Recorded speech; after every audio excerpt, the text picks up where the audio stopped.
àtúpalẹ̀ dé ẹ̀kọ́ ń bọ̀ kí ẹ̀dọ̀ kí ìròyìn níbi tá a ti mọ fọ́ngbà yẹn gan àwọn ìròyìn ilẹ̀ wa kálékáko káàkiri àgbáyé gẹ́gẹ́ bó ti ń gbóná yòrùkú lálá láti inú àwọn ìwé ìròyìn ilẹ̀ wa bí ẹ̀kọ́ àjímúlòrọ̀ ní ìkànnì gbóhùnsáfẹ́fẹ́ Diamond 88.7 FM Ìlọrin àtúpalẹ̀ kẹ́tẹ́pẹ́ ìròyìn tó dúró tandi gidigba aago 8 òwúrọ̀ ní gbogbo ọjọ́ ajé Monday sí ọjọ́ ẹtì Friday ní àtúpalẹ̀ ó mọ dé sétí gbọ̀nyìn bó bá wá di ọjọ́ ìsinmi Sunday aago 7 òwúrọ̀ ní àtúpalẹ̀ ó máa gbéra sọ níbi táwọn ọ̀jọ̀gbọ́n tó mọ tì fún tẹ̀dọ̀ ohun tó ń lọ láwùjọ wa wọ́n ti máa bá wa fojú sunukun wo àwọn kókó tá a ti ṣáájú mẹ́nubà nínú ìròyìn àtúpalẹ̀ ọ̀bọ̀bálà bókè kókó là bókúta bẹ́ẹ̀ yẹ bá gorí òrùlé ojú àtólé ojú àtòkò àtúpalẹ̀ ọba ló ládé orí èjìgbàrà ìlẹ̀kẹ̀ níta àwọn ìjòyè.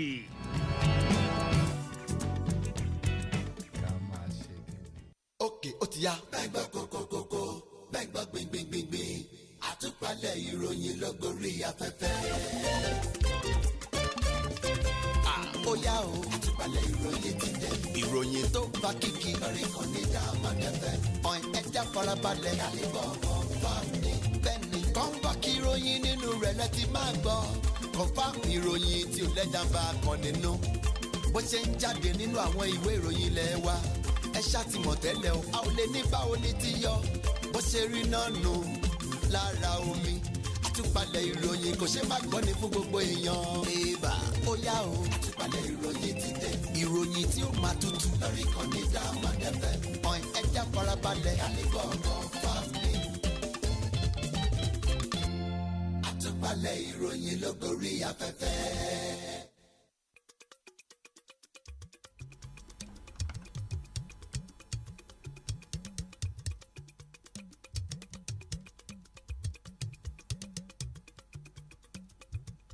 Àtúpalẹ̀ ìròyìn bẹ́ẹ̀ òní ló ní yàjó. ìròyìn tí ò tutù tí ò wararo ni o. káì ìròyìn tó fa kíkí gbà ni o. ẹ kú ojúmọ́ gbọ́ mórílẹ̀-èdè wa Nàìjíríà. adúpẹ́ o. bẹ́ẹ̀jà bá rómi ayọ̀ ṣẹ̀ṣẹ̀. bẹ́ẹ̀jà bá rómi ayọ̀ ṣẹ̀ṣẹ̀. tẹ́ bá ti rí wa ẹyọ̀ mọ́ wa. bẹ́ẹ̀jà bá rómi ayọ̀ ṣẹ̀ṣẹ̀. ẹ káàárọ̀ nílẹ̀ yìí o. ẹ káàárọ̀ níbi tẹ́ ẹ ti ń gbọ́ wa kárí ayé. gbogbo orílẹ̀-èdè wa Nàìjíríà àti gbogbo orílẹ̀-èdè tí ń bẹ káàkiri àgbáńlá ayé níbi tí ọwọ́ já ètò yìí ń fẹ́ dé. ibi tẹ́ ẹ ti ń gbọ́ wa lórí www.diamondfm.net. gbogbo ẹ̀yin tẹ́ ń gbọ́ wa lórí Radio Garden at Diamond 887 FM. gbogbo yín pátápátá là kí láàárọ̀ tòní a kú ojúmọ́. àtúpalẹ̀ ló tún gòrí afẹ́fẹ́ Diamond 88.7 FM Ìlọrin.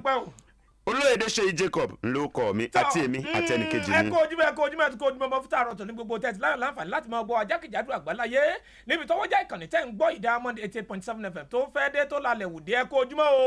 òní ọjọ́ ajé ògúngúlù sọ oníṣọ́ òbòjì kó balẹ̀ kà sọ́ọ̀dẹ̀ kó wá wa àkọ́bí o. Yes sir. àsìkò tí òjò wẹ́líwẹ́lí yìí. adúpẹ́ àkó àtúrà. ẹyin Ọlárẹ̀wájú Oyèwọlé ló kọ tèmi o. nínú àwọn ìwé ìròyìn tó bá ń wá sóde ètò láàárọ̀ tòní ìwé ìròyìn Vanguard ló léwájú o. Vanguard ń bẹ lọ́dọ̀ tèmi náà ń bí àkọ́bí. ó dáa bẹ́ẹ̀ mo tún rí ìròyìn nínú ìwé ìròyìn Punch. èmi náà rí nínú ìwé ìròyìn Daily Post o. ìwé ìròyìn Punch ó tún tẹ̀léra wọn o. Punch náà ó bá mi wá sóde o. Daily Post náà kò gbẹ́yìn níbí o. alright kò béwu dé o. ó dáa tíṣẹ́ ò bá ti pẹ́ ní ńkọ́. ẹnìkan kì í pẹ́sẹ́. ǹjẹ́ o jẹ́ mọ̀ wípé mílíọ̀nù kan náírà ní ìjọba àpapọ̀ ná ní ọdọọdún lórí àwọn ẹlẹ́wọ̀n kọ̀ọ̀kan èmi kí mo wí bẹ́ẹ̀ mínísítà tí ń rí sí ọ̀rọ̀ ààbò lábẹ́lé ìlọsọ ọ̀rọ̀ ọ̀hún di mímọ̀ ǹjẹ́ ìwọ mọ̀ láríwájú pé mílíọ̀nù kan náírà ni wọ́n ná lórí ẹlẹ́wọ̀n kọ̀ọ̀kan lórílẹ̀‐èdè wa Nàìjíríà ìjọba àpapọ̀ ló sọ ọ́ wọ́n ní mílíọ̀nù kan náírà làwọn ná lọ́dọọdún láti gbọ́ bùkátà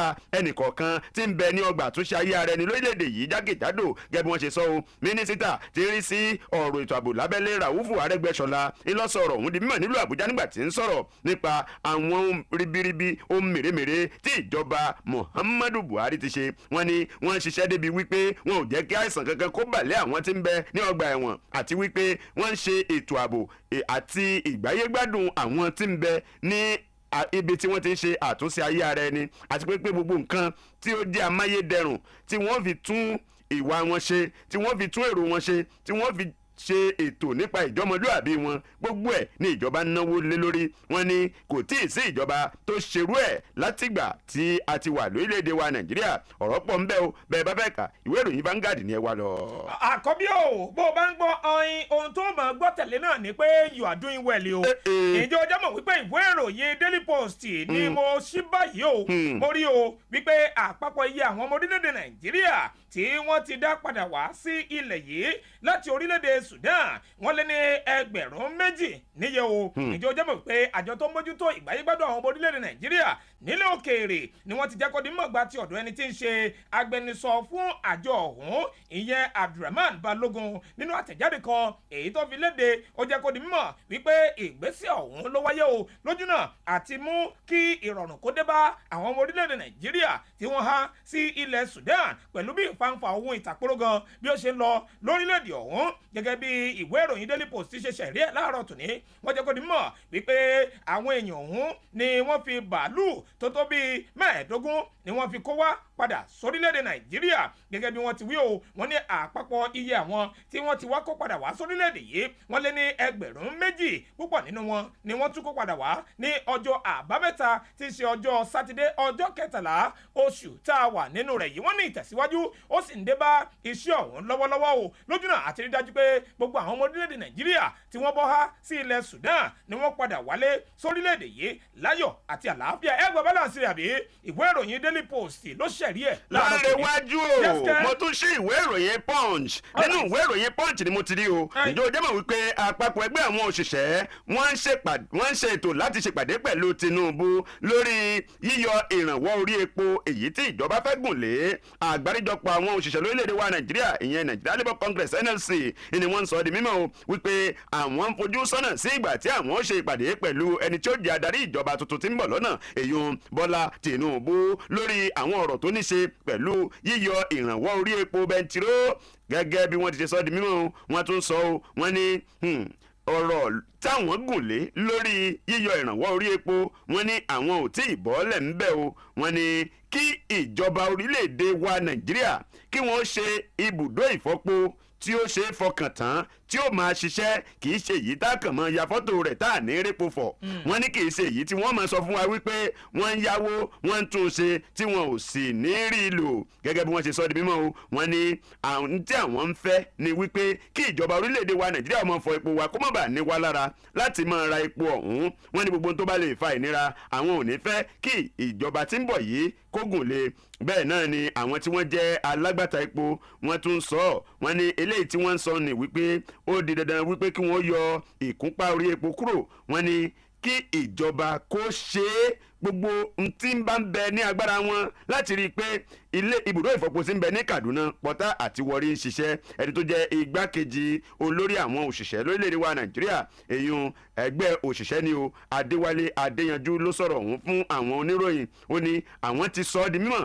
fún gbogbo èèyàn àtẹni tí ọ̀rọ̀ kàn àtijọba tí ń bẹ lórí oyè àtijọba tí wọ́n fẹ́ búra fún wọlé yìí wípé ohun tó dáa jù kí wọ́n ó ṣe ni kí wọ́n ó jẹ́ kí ibùdó ìfọpo wa máa ṣiṣẹ́ kì í ṣe wípé kí wọ́n wá sọ pé àwọn fẹ́ yọ ìrànwọ́ orí epo nìkan wọ́n ní bẹ́ẹ̀ bá fẹ́ kí ayé ó dé ọmọ Nàìjíríà lọ́rùn ẹ jẹ́ kí ibùdó ìfọpo rìfáínárì wa ó máa ṣiṣẹ́ bí bẹ́ẹ̀ kọ́ èyí tí ẹ̀ ń gbà lérò ni àwa ò ní bá yín fọwọ́ sí ìwé ìròyìn Punch lẹ́tìrì. ọ̀rọ̀ yìí sí ìwé ìròyìn Vanguard ni mo náwó gẹ̀ àkọ́bí. Yes sir. ìjọ ọjọ́ mọ̀ wípé àjọ kan tí a mọ̀ sí sẹ́ráàbù tí wọ́n rí sí ìgbangba làṣántà ohun àkóyawọ́ ṣíṣe wọ́n mọ̀ ti jáde sí gbangba wọlé láàárọ̀ tòní o níbi tí wọ́n ti ń ké sí ọ̀gá àgbà pátápátá fún báńkì àgbáyé ìyẹn David Malpass o wọ́n ní kó lo ọ́fíìsì rẹ̀ dáradára lójúnà àti rí dájú pé ó ṣe àgbéyẹ̀wò kó sì mú ìdádúró bá ọ̀rọ̀ owó yá tí ó ń lọ bíi $100 mílíọ̀nù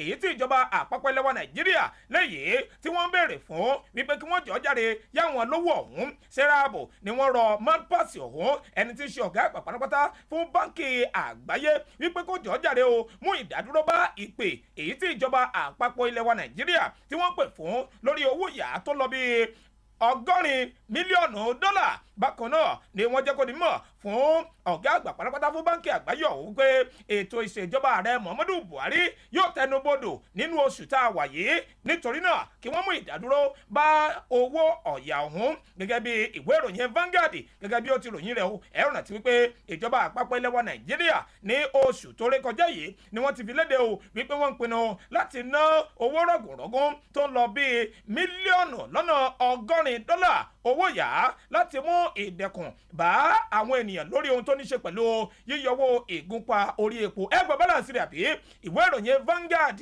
ló ṣẹ̀rí ẹ̀ láàárọ̀ tòní o. láàrẹ̀ iwájú ìwé ìròyìn Punch ni mo ti rí ìròyìn èyí ó kò múnú ẹni dùn rárá kódà ó daṣọ dúdú bojú ni o máa ṣàmì ò ní ṣubú dànù ò ní bẹ̀rẹ̀ dànù ò ní ta gọ́gọ́ Murphy Afọlábí dágbére fáyé o ìwé ìròyìn Punch ló gbé àwọn èèyàn ti rìn lórí ẹ̀rọ ayélujára wọ́n ń pè ṣé òótọ́ ni àbírọ́ ǹjẹ́ ẹ jẹ́ mọ̀ wípé lẹ́yìn bíi wákàtí díẹ̀ tí wọ́n polongo ikú Saint Obi tí ò léyìn náà jẹ́ ọ̀kan nínú àwọn tí máa ń ṣe eré olóyìnbó lórílẹ̀‐èdè wa Nàìjíríà nínú agbo Nollywood náà ni o àkópẹ́ náà ni wọ́n tún kéde pé ẹni tí ń sọ èdè Yorùbá nínú àwọn tí ń ṣe fíìmù sinimá lórílẹ̀‐èdè wa Nàìjíríà náà Murphy Afọlábí ni wọ́n ní ó dágbére fáyé o gẹ́gẹ́ bí ìròyìn ti ṣe rò ó wọ́n ní ṣe ló yọ̀ gẹ̀rẹ̀ tó ṣubú ní ilé ìwẹ̀ nílé rẹ̀ tí ń bẹ ní Ìkòròdú Èkó Arómisálẹ̀gbẹ́ láàárọ̀ kùtùkùtù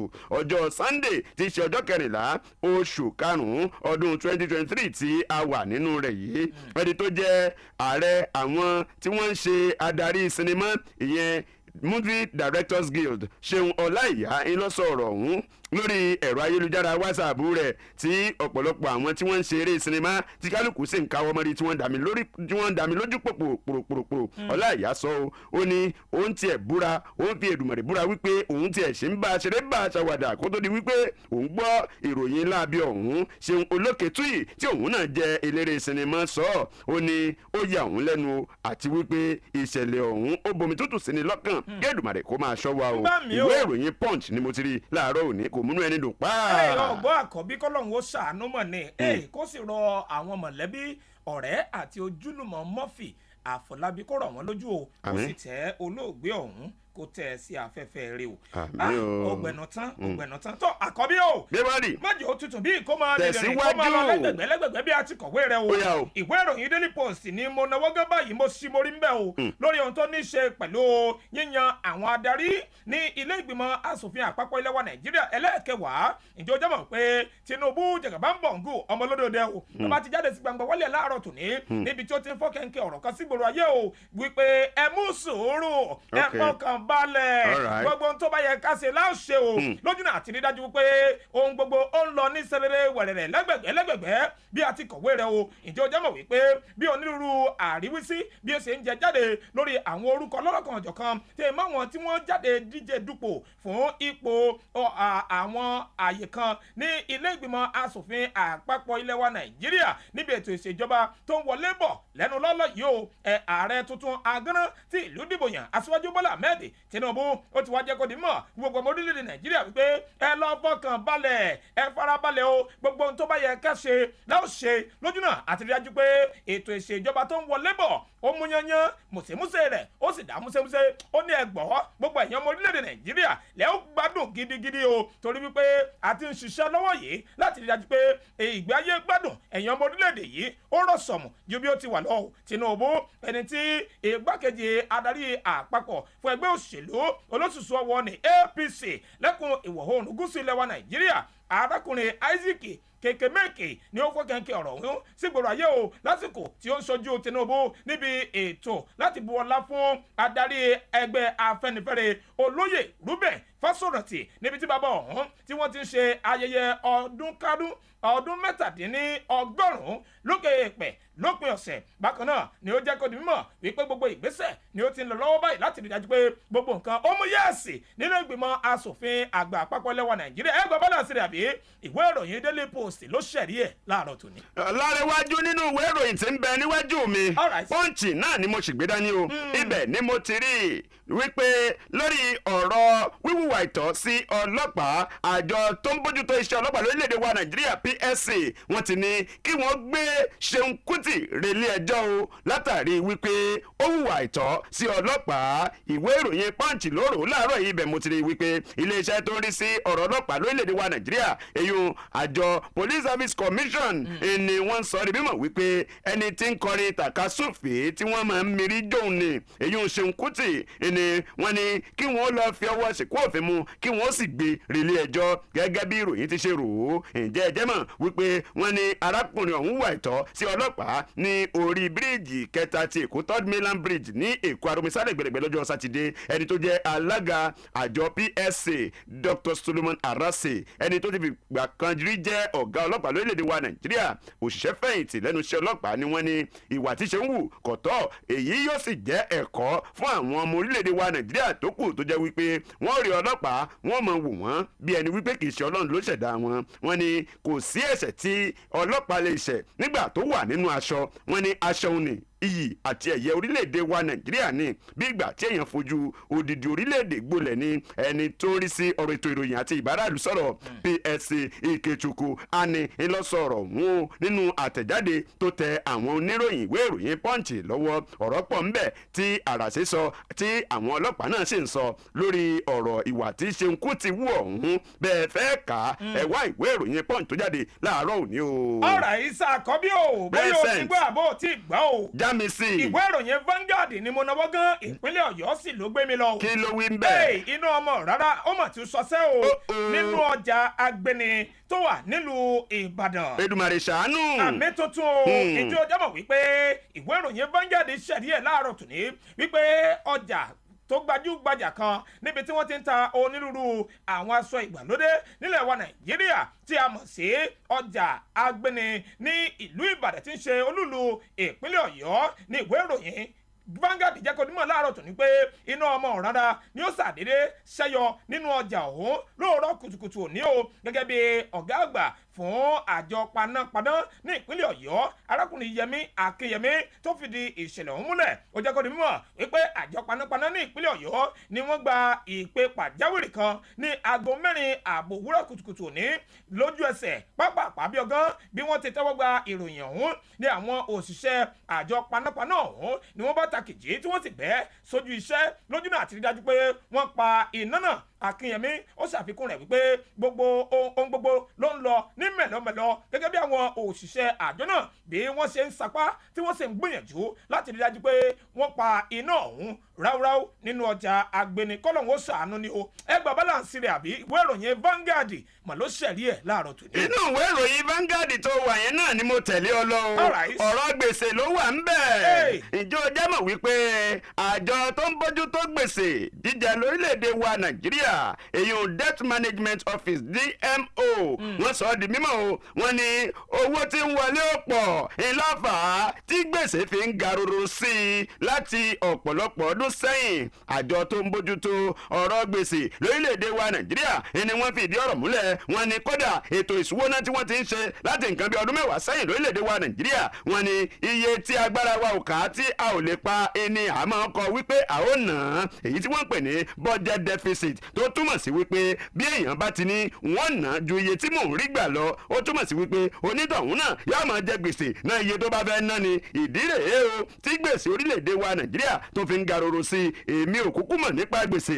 èdè ò jẹ́ mọ̀ wípé adarí àpapọ̀ tí àjọ tí ń rí sí gbèsè lórílẹ̀-èdè wa Nàìjíríà Patience Oniha ilé sọ̀rọ̀ òun di mímọ̀ nígbà tí ń bá àwọn oníròyìn sọ̀rọ̀ nílùú Àbújá tí wọ́n ń sọ bí nǹkan ti ṣe ń lọ nípa ètò ìṣúwọ́ná orílẹ̀-èdè wa Nàìjíríà ó ní ètò ọ̀fà tí gbèsè wa fi ń pọ̀ tó ń garoro lórílẹ̀-èdè wa Nàìjíríà ni wípé bí wọ́n bá ti kọ ètò ìṣúwọ́ná ọdún sílẹ̀ ó ní owó tí ń wọlé kò ní tó iye tí wọ́n ná ìdí rẹ̀ tí wọ́n fi gbúdọ̀ yáwó lábẹ́lé kí wọ́n yáwó níta kí wọ́n yáwó nílẹ̀ òkèrè ó ní lọ́dún 2015 gbogbo gbèsè tá a yá ó jẹ́ 1.62 trillion èyí ìyàtọ̀ tí máa ń wà nínú iye owó tá a fẹ́ pa àti iye owó tá a fẹ́ ná ṣùgbọ́n gbà tó di ọdún 2023 ó ti di 10.78 trillion lọ yọ kàkúlétọ̀ tí ìwé ìròyìn Vanguard ilẹ̀ tìrì láàárọ̀ òní o. ẹyin owó rọ̀gùnrọ̀gùn ni àkọ́bí èyí dẹ́gbẹ̀ǹgbẹ̀ owó kírú ẹ̀ kó sì balẹ̀ kà sí àkáǹtì wa àbíbò ni. 1.62 trillion ti tó ná.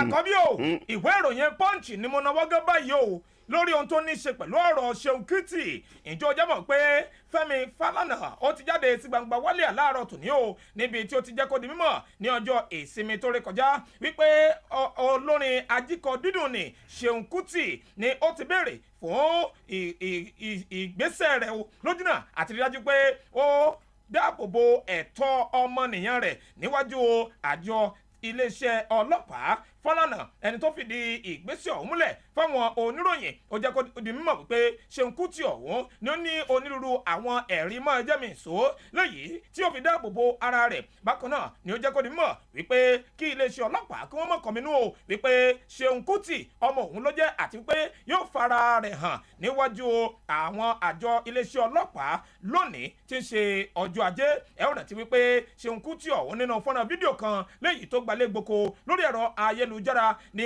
wọ́n ti kẹ́fìn wípé ó ń tàbùkù òṣìṣẹ́ ọlọ́pàá kan lórí afárá Third Mainland Bridge léyìí tó wà ní ìpínlẹ̀ Èkó ní ọjọ́ àbámẹ́ta tí ṣe ọjọ́ sátidé. Ní kété tí ìròyìn ọ̀hún tí ó bọ́ gànbòrò sórí ẹ̀rọ ayélujára ní rìpẹ́tọ́ àgbà pátápátá fún iléeṣẹ́ ọlọ́pàá arákùnrin Usman Alkali Baba ni ó pàṣẹ wá o wípé kí wọ́n fi kélé òfin gbé ajíkọ dídùn ní Ṣeun Kútì kí ó sì wá wí tẹnu rẹ̀ bí ó ti jẹ́ àti bí gbogbo ẹ̀ bí ó ṣe lọ o kí wọ́n sì tẹná wádìí ìṣẹ̀lẹ̀ náà lẹ́kùnrẹ́rẹ́ ẹ bá balance rẹ̀ àbí ìwé ìròyìn Punch ló ṣẹ̀rí ẹ̀ láàárọ̀ tòní. ẹ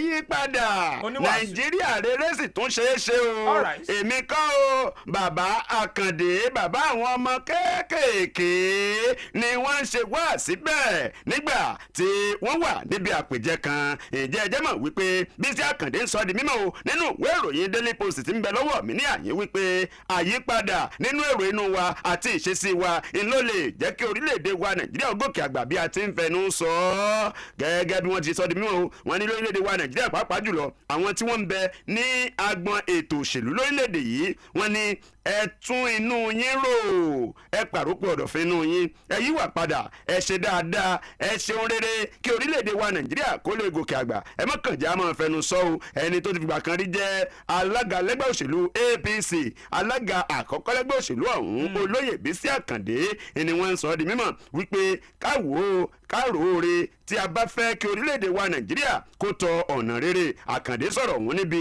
ayẹyẹ ọjọ́ ìbí ọdún 17 tí bàbá pa Reuben Fásọ̀rántì bẹ́ẹ̀ ni wọ́n sọ púpọ̀ lọ́rọ̀ o nínú ipa ribiribi tí bàbá òun ti kó ní orílẹ̀-èdè wa Nàìjíríà nínú ìfẹ́ àti ìṣọ̀kan pẹ̀lú fífi ara jìn fún ìdàgbàsókè orílẹ̀-èdè ẹni tó ti fi gbà kan rí jẹ́ alága ẹgbẹ́ òṣèlú APC ọ̀hún bàbá Àkàndé wá ń sọ nípa ààrẹ tí a dìbò yàn Bọ́lá Ahmed Tinubu ọmọ olódòdẹ olókájú ẹ̀ olọmọlúàbí ni ó ní gbogbo nǹkan tó ṣe òní tó ní wípé òun ó mú ìrètí ọjọ́ pípẹ́ wá sí ìmúṣẹ ó ní ó lè ṣe é bí àwa ènìyàn bá fi ọwọ́ sowọ́pọ̀ pẹ̀lú ẹ̀rọ pọ̀ ńbẹ̀bẹ̀ bá fẹ́ kà ẹ wá ìwé ìròyìn Daily Post tó jáde láàárọ̀ òní o. àkọ́bíjẹ́ sáré yé ilé ìsàn ọgbọ́n bá a bá wà lẹ́nu iṣẹ́ òòjọ́ wa ẹja máa ṣe pẹ̀lẹ́pẹ̀lẹ́ o kódà ká máa fi ọmọlúàbí ẹja máa fi kún iṣẹ́ wa ìjọ jẹ́ mọ̀ wípé ìwé ìròyìn Punch gbé láàárọ̀ tòní pé wọ́n ti fi kélé òfin gbé ènìyàn 4 ọ̀tọ̀ọ̀tọ̀ kan látàrí wípé òṣìṣẹ́ ilé ìfowópamọ́sí kan ó ti aya ẹni tó jẹ wọ́n lówó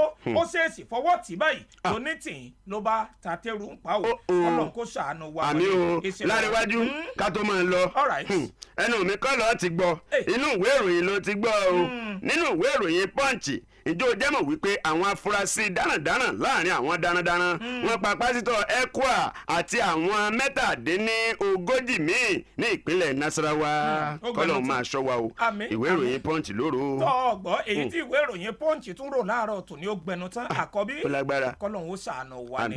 tọ́ gbogbo ẹ̀yin ará létẹ̀ ń gbọ́ wa gbàròyé fún tààrọ̀ tòní aláyọ̀ láǹfààní láti sọ fún yín pé lámì ìtọ́ wa wọ́n ti wà níkàlẹ̀ pẹ̀lú wa láàárọ̀ tòní lórí ètò ìyẹn Engineer Jacobs ọmọ Táyọ̀ ṣùgbọ́n kó tó di pé wọn kẹyìn ara lé àkọ́bí ò jákọrin àkọ́wọlé. It's okay.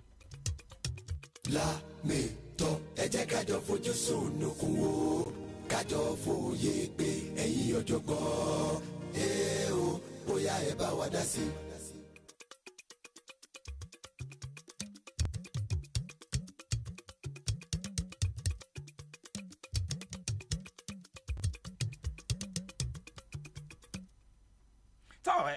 abala lámì ìtọ́ lórí àtúpalẹ̀ ìròyìn ibẹ̀ náà la wáyé. ẹ̀yin lámì ìtọ́ wa ẹ bá wa kí gbogbo àwọn ará ilé tó ń gbọ́ wa.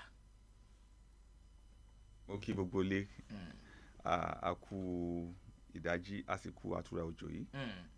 adúpẹ́ ẹnjìnìà Jacobs Ọmọ́táyọ̀ náà ni ẹgbọ́ tán yìí àwọn ní lámì ìtọ́ wa lórí ètò fún tààrọ̀ tó ní àkọ́bí ò já mú kinní ọ̀hún pápá bí ọgán o. lórí ọ̀rọ̀ tí a kà nínú ìròyìn méjì péré náà ni a máa gbéyẹ̀wò ńbẹ̀ tó léwájú ńbẹ̀ ní ìlérí àwọn ẹgbẹ́ òṣìṣẹ́ wípé àwọn ń rò ó àwọn ń gbà á lérò àwọn ti ń gbáradì láti lọ ṣèpàdé pẹ̀lú Tinubu ní tí wọ́n sì fẹ́ bá ààrẹ tí ń bọ̀ lọ́nà yìí sọ náà ni wípé kí wọ́n tiẹ̀ tó lè ronú rárá pé àwọn ó yọ ìrànwọ́ orí epo kúò kí wọ́n kọ́kọ́ ṣe é kí àwọn ibùdó ìfọpo wa mẹ́tẹ̀ẹ̀ta tá a mọ̀ kó máa ṣiṣẹ́ kó máa fọpo kó máa yọ kùlùlù kó má jẹ́ pé a kàn ń rí fọ́tò a kàn ń gbọ́ pé yóò ṣiṣẹ́ láàrin ọ̀sẹ̀ méjì èyí ò ní tí wọ́n ń bára wọn sọ ẹ̀yin gẹ́gẹ́ bí ọ̀jọ̀gbọ́n bíi lámì ìtọ́ kí ni ẹ rí sí ìbéèrè wọn yìí ojú wo lẹ́yìn fi wò ó. ṣẹ́ẹ̀sì wàá rò wípé ìjọba tí ń bọ̀ yìí ṣé wọn ò lè rí ẹrù ọ̀hún gbé àwọn ọmọ Nàìjíríà míì tún wá ń wò pé kí àwọn tí wọ́n jẹ́ ẹgbẹ́ òṣìṣẹ́ kí wọ́n jà fún nǹkan míì bíi ìgbáyégbádùn àwọn òṣìṣẹ́ ọ̀rọ̀ lórí ètò ẹ̀kọ́ ọ̀rọ̀ ASUU tó ti ń wọlé yìí iye owó tí ó kéré jù nínú owó òṣìṣẹ́ bíi minimum wage àti bẹ́ẹ̀ bẹ́ẹ̀ lọ kí lẹ rò nípa èrò àwọn ọmọ Nàìjíríà míì yẹn àti èrò tí ẹgbẹ́ NLC rò ọ̀rọ̀ ọ̀hún ti fẹ́ dàbí ọ̀rọ̀ àríyànjiyàn debate. tẹ́ bá wò a rí wípé nígbà tí wọ́n fi ń ṣe ìpolongo ìbò ààrẹ tí ó ń ṣetán láti gba ipò báyìí wọ́n ṣe àwọn ìpinnu kọ̀ọ̀kan bẹ́ẹ̀ni àwọn ìpinnu wọ̀nyẹn sì ní àwọn ìpinnu yẹn ó dà pé ó ṣeé ṣe kó ṣe àkóbá kọ̀ọ̀kan fún ọrọ̀ ajé wa. àkọ́kọ́ ni wípé ààrẹ tó ń wọlé bọ̀ sọ wípé àwọn ń ṣetán láti yọ ìkúnpawó epo kúrò àkọ́kọ́ nìyẹn. ìkejì ni wípé àwọn ṣetán láti fún iléèwé ìyẹn iléèwé yunifásitì àwọn ṣetán láti fún wọn ní òmìnira ara wọn. àwọn ọ̀rọ̀ wọ̀nyí wà nílẹ̀ ẹ jẹ́ ká sọ wípé èrò ọkàn wọn nìyẹn ẹ jẹ́ ká gbà bẹ́ẹ̀. ìkejì ni wípé Nàìjíríà nísìnyí tá a bá ní ká wò ó láti bá ta ti gba òmìnira a ti ń pé ọmọ ọdún 63 years lọ díẹ̀díẹ̀ wẹ́rẹ́wẹ́rẹ́ wọ́n wá sọ kínní kan pé béèyàn bá jẹ́ ọmọ ogójì ọdún ṣé 40 ni béèyàn bá jẹ́ ọmọ ogójì ọdún tí ò bá ti gbọ́n pé kò lè gbọ́n mọ́ láyéláyé. wọ́n wí bẹ́ẹ̀ o. a fool at 40 is a fool forever. ká wá wò pé a ti pé 63 lọ ṣé agbọ́n àbá gọ̀ gẹ́gẹ́ bí orílẹ̀-èdè a ti fi ọ̀pọ̀lọpọ̀ àkókò a ti fi ṣòfò gẹ́gẹ́ bí orílẹ̀-èdè lábẹ́ ìjọba àwarawa ńgbà kan rí lábẹ́ ìjọba ológun fi àkókò wa ṣòfò ní ọ̀nà tó pọ̀ wọ́n waste resources wa wọ́n waste gbogbo ohun tó wá ta ní because kò sí ètò gbogbo ètò tí wọ́n ní ètò pé ká ṣe bá a ṣe mọ̀ ọ́n ṣe ni kì í sì ṣe lábẹ́ òfin lábẹ́ ìjọba kò yẹ kó rí bẹ́ẹ̀. now ẹ jẹ́ ká gbé yẹn sẹ́gbẹ̀ẹ́ kan ká wá bira wa léèrè gẹ́gẹ́ bí ọmọ orílẹ̀ Nàìjíríà wípé tán bá ní ká dúró láwùjọ àgbáyé pẹ̀lú àwọn tó kù pé kán múyàn kan bí lágbàáyé kán wá ní ká sọ fúnra wa pé ṣé can you be said to be proud of where you come from? because gẹ́gẹ́ bí orílẹ̀-èdè ṣé o lè forílẹ̀-èdè yìí yan gan àkọ́kọ́ ni wípé ká ní ilé ìfọpo tó ń lọ bíi 4 tí a ti fi gbogbo owó tá a fi ṣe 3 ìkan ní Warri ìkan ní Port Harcourt ìkan ní Kaduna lè mọ̀ bóyá módúlà wà níbi òmíì náà ok ìkankan nú àwọn iléeṣẹ́ wọn yóò ṣiṣẹ́ wọn ò ṣiṣẹ́ o àwa àti wá gbọ́njọ́ kan pé àwọn òṣìṣẹ́ NNPC tí wọ́n wà nílé ìfọpo yìí tí ilé epo yìí tí òṣìṣẹ́ yìí ṣe àti gbọ́ pé wọ́n dà wọ́n lẹ̀ wọ́n ń gba owó láti ìgbà yẹn títí dìsín a rò wípé wọ́n reduce the workforce wọn a lè sọ wípé wọ́n ti gbà kún wọn ṣe rí a fi ẹ̀tẹ́lẹ̀ à ń palàpalàpà ní gẹ́gẹ́ bí orílẹ̀-èdè àti ìṣetán ṣe rí àwọn olórí wa. ẹ má bínú nínú àlàyé ọ̀rọ̀ yín ṣé ẹgbẹ́ òṣìṣẹ́ lẹ tẹ̀lé ni àbí àwọn ọmọ nàìjíríà kan tí wọ́n ń pè tí ẹgbẹ́ òṣìṣẹ́ jà fún gan òótọ́. ẹgbẹ́ òṣìṣẹ́ gan ò mọ iṣẹ́ wọn bí iṣẹ́ ẹ jẹ́ ká sòótọ́ ọ̀rọ̀ ńbẹ̀ ṣé ìsinlẹ̀ kásẹ̀ máa sọ̀rọ̀ nípa pé a fẹ́ lọ bá à ń lọ bá ààrẹ tuntun à ń lọ bá kíní kò nídìí kan lọ bá ààrẹ tuntun kí wọ́n fúnra wọn kan jókòó kan fi ẹnu kù kan sọ pé this is our communique kí nǹkan báyìí ni èròǹgbà wa nǹkan báyìí là ń sọ fún ṣé báwo la yẹ̀ wọ́n síbẹ̀ tí wọ́n bá débẹ̀ tán bá ní bẹ́ẹ̀ kọ́ ìgbà yẹn ni àwọn òṣìṣẹ́ ìjọba yóò kojú ọ̀rọ̀ sí wọn that is how it's supposed to be kì í ṣe pé bóyá ẹ fẹ́ èròǹgbà wo ni èròǹgbà ṣé ìsìn ni wọ́n ṣe ń sọ fún wa pé whatever they want to do kán lọ ṣe lábẹ́lẹ̀ kò sí nǹkan tó kàn pé kán mọ́ gbèsè ṣe rí ọ̀pọ̀lọpọ̀ developmental effort wa lórílẹ̀‐èdè nàìjíríà ọ̀pọ̀lọpọ̀ ẹ̀ orí afẹ́fẹ́ ló ti ń ṣiṣẹ́ kò ṣiṣẹ́ níbi tó yẹ kó ti ṣiṣẹ́ gangan irọ́ pọ̀ ju òótọ́ lọ nínú àwọn ọ̀rọ̀ wọ̀nyí so èmi believe pé tí a bá fẹ́ ṣe rí orílẹ̀-èdè yìí àti ìṣèjọba kò ṣòro àwọn tó wà nípò láti ṣe tó yẹ kó tó tọ́ àti tó yẹ àwọn láàrí fi síbẹ̀ ok ẹ jẹ́ ká fi lápẹẹrẹ pé ààrẹ tuntun tó ṣẹ̀ wọlé Ahmed Tinubu tí mo fi tọ̀wọ̀tọ̀wọ̀ dárúkọ wọn tẹ bá wá wò láti ìgbà tí wọ́n ti ń pinnu láti ìgbà tán ti ń làkàkà pé káwọn wà ní mo wo picture kan láìpẹ́ mo rí pé Tinubu gangan nígbà tí ààrẹ tá a yàn tí a jẹ́ kó jókòó lórí àpèrè ìyẹn MK Abiola nígbà tí wọ́n fẹ́ lọ declare wípé ẹ̀yàn mi wọlé mo sì fẹ́ ṣetán láti gba mandate mi Tinubu wà lẹ́yìn MK Abiola nínú picture yẹn so ìyẹn túmọ̀ sí wípé wọ́n ti ń ṣe ìpinnu wọ́n ti ń ṣe làkàkà láti jẹ́ ààrẹ orílẹ̀-èdè yìí tipẹ́ kì í ṣe ọ̀rọ̀ tòní. ó dáa á padà sórí ẹ̀ ẹ jẹ́ àdé ẹ̀ka polówó ọjà ẹ ṣeun. The nationwide revalidation exercise of pensioners under the NSITF scheme will commence on 2nd May 2023 to 30th June 2023 at 9 a.m. to 4 p.m. daily at all branches of Trust Fund Pensions Limited nationwide. For more information, please see the adverts placed in Guardian, Punch, Daily Trust, and Vanguard newspapers of 27th April 2023 or call 0805 700 3000, 0806 977 8760, 094 628 400. Trust Fund Pensions Limited. Trust is our foundation. Intercontinental Concept Limited. Arabani Babao, Etawoyo. Ibi kata tractor, tàbí katakata. Generator ló bá fẹ́, àti ẹ̀yà ara wọn. Honest Intercontinental Concept Limited ní bàbá. Honest Intercontinental Concept Limited. Ọ̀gá ni wọ́n níbi katakatapila, generators, tractors àti gbogbo ẹ̀yà ara wọn. Bẹ́ẹ̀ ni wọ́n tún ṣe maintenance yẹn. Ẹ máa bọ̀ wá ra gbogbo ẹ̀yà ara katapila ní èyíkéyìí tractor pẹ̀lú accessories yẹn àti àwọn ẹ̀yà ara diesel generator. Èyí ò wù kẹ́ ẹ fẹ́ bíi Perkins generator, Cummins, Mekamua àti bẹ́ẹ̀ bẹ́ẹ̀ lọ. Ṣé wá rí pé kò ségúngún tí ó ṣe bí ilébè. Honest Intercontinental Concept Limited. Àràbà ni bàbá lóòótọ́. Olú iléeṣẹ́ wọn wà ní number 54 Olúmọ House, Stadium Road, Ìlọrin, Kwara State. Display Center àwọn wà ní àdójúkọ Bofas Petroleum, Taiwo nílùú Ìlọrin. Telephone number is 080-3585-0930 tàbí kó o pè wọ́n sórí 081-8718-7358. Honest Intercontinental Concept Limited. Àràbà ni bàbá lóòótọ́.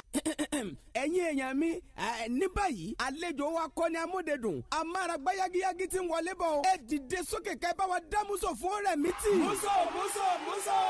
ẹ wo bá ṣe ń fàlejò wa lọ́tún lọ́sì fónírúurú ẹ̀rí àti ìjáládùn adùn tó ń bẹ nínú egbòogi ìbílẹ̀ tiwantiwa. Àwọn tó ní inú rírun inú kíkùn àti ń jàǹfààní ẹ̀ ti pẹ́. ẹ̀yìn ríro ní gbogbo ìgbà tó ń ti jẹ̀dí. kò sí rọ́ńbẹ̀sà òpin ti dé bá wọn. pẹ̀sẹ̀ ni ọ̀rẹ́ mi ti ran àwọn obìnrin lọ́wọ́ láti gbàlejò èélá wọn nírọ̀rùn. bẹ́ẹ̀ ni olúwa mi o. torí akúnimúni túnramú ni ó rẹ̀ mí tì fáwọn ọkùnrin láti máa tàbí elégbé. káti ẹ̀ mọ́ wàá tanra wa jẹ amáríyá sọ kutu ọ̀wọ́ ni. ọ̀rọ̀ lẹ ti gbọ́ yẹn o ó rẹ̀ mí tì iṣẹ́ akọni tó ń ṣe lára òkèrè ìwọ náà gbé e lura wò lónìí kó o mọ kùnkùndùn adùn tó ń bẹ lára ewé àtegbò tá a ṣe lọ́jọ́ pẹ̀lú ìmọ̀ ìjìnlẹ̀ ìgbàlódé. ó ti wà káàkiri gbogbo kíọ́sìkì Oremiti lárọ̀ọ́wọ́tò rẹ̀. ó ń bẹ ní gbogbo ilé ìtajà tó ń ta ohun mímu. láti kó lọ́pọ̀ yanturu ẹ máa pe 08056639862. Oremiti òkè ọ̀bá làbókè àfi bí ẹṣin.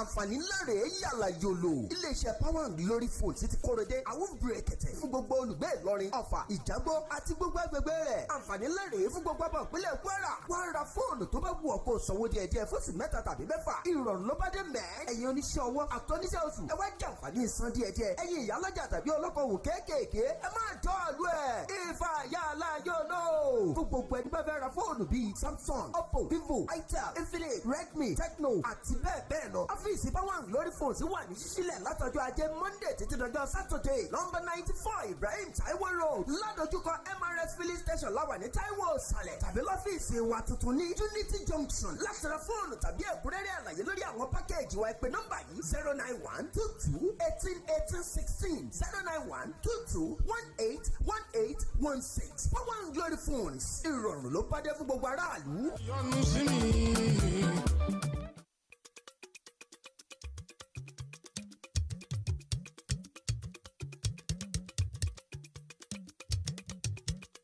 lámìtọ́ ẹ jẹ́ kájọ fojú sunukun wo kájọ fòye pé ẹ̀yin ọ̀jọ̀gbọ́n o bóyá ẹ bá wa dá sí. ẹ ṣeun ẹ káàbọ̀ abala lámìtọ́ náà la ṣì wà kókó ọ̀rọ̀ tí à ń bá bọ̀ àti ìfẹ́nu ẹ̀gúnlẹ̀ o àkànṣáré lọ tajà ní lámìtọ́. yes gẹ́gẹ́ mo ṣe ń sọ lẹ́dẹ̀kan mo sọ pé ààrẹ tó ń wọlé bọ̀ ààrẹ yìí wọ́n ti ń prepare ara wọn kalẹ̀ kí wọ́n ṣòní kí wọ́n ṣàná so mi ò lérò wípé irú ààrẹ wa yìí pẹ̀lú ohun tá a ti rí tí wọ́n ti gbé ṣe ní Èkó ní Lagos State mi ò rò wípé ó yẹ kí ọ̀rọ̀ yìí kó rú wọn lójú mi ò rò pé ó yẹ kó rú wọn lójú ó yẹ kí blueprint ti wà a sì tún rántí wípé Dangote refinery náà ó ti fẹ́ parí iṣẹ́ lórí ilé ìfọpo tí wọ́n dá kalẹ̀ ní Èkó so tìgbà tí àwọn tẹ́lẹ̀ bá ṣiṣẹ́ táwọn èyí tí wọ́n pati náà bá ṣiṣẹ́ ṣé ó yẹ kí ọmọ ẹlẹ́ran kó máa jẹ gungun ṣé ó yẹ kí ọmọ aláṣọ kó máa wà kísà ọmọ aláṣọ ni wà ní Nàìjíríà àmàkàsà là ń wọ̀ ọmọ ẹlẹ́ran ni wà ní Nàìjíríà àmọ́ egungun là ń jẹ so ìjọba ó yẹ kí ìjọba jókòó kí wọ́n ronú ara wọn wò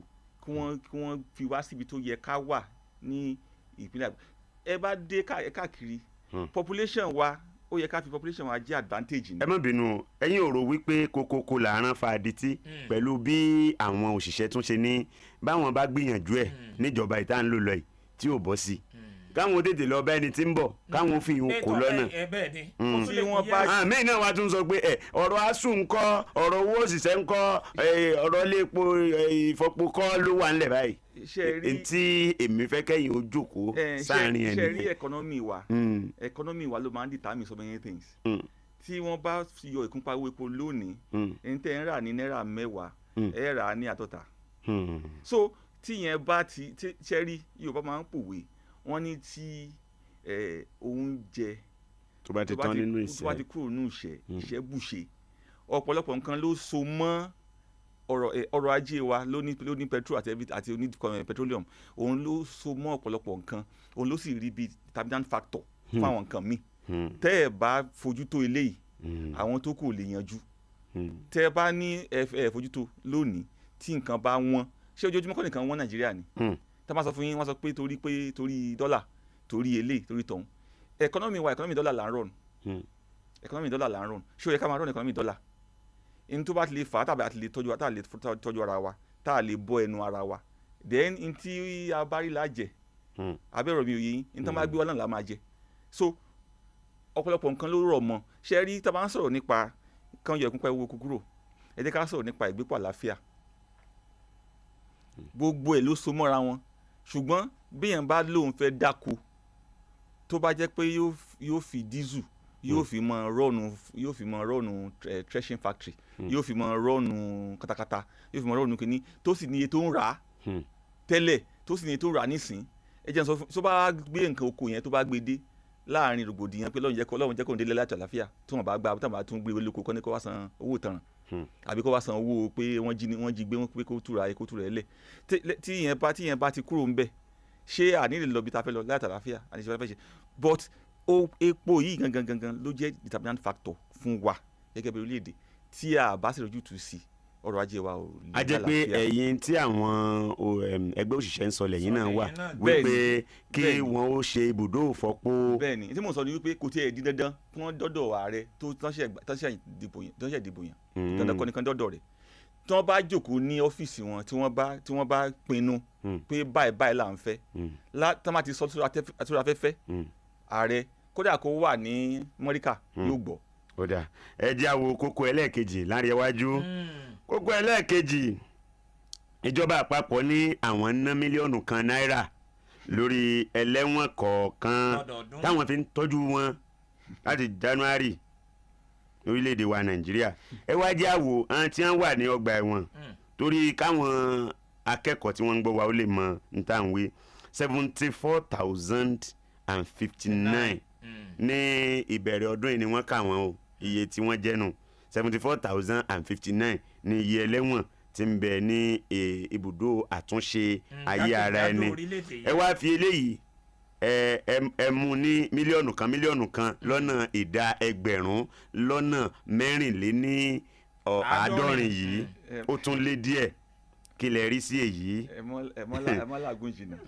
ìjọba sì ti sọ láìpẹ́ yìí tẹ́ ẹ bá gbàgbé wọ́n ní àwọn ìjọba ìpínlẹ̀ yóò máa mójútó àwọn ẹlẹ́wọ̀n tí wọ́n bá dájọ́ fún tí wọ́n jẹ́ pé ẹ̀ṣẹ̀ ìjọba ìpínlẹ̀ ni wọ́n ṣẹ̀ state offence ṣẹ́gẹ́t now kí ni ẹ̀yin rí sí eléyìí àti pé kí la lè ṣe lórílẹ̀‐èdè Nàìjíríà láti dín àwọn tí ń wọgbà ẹ̀wọ̀n kù.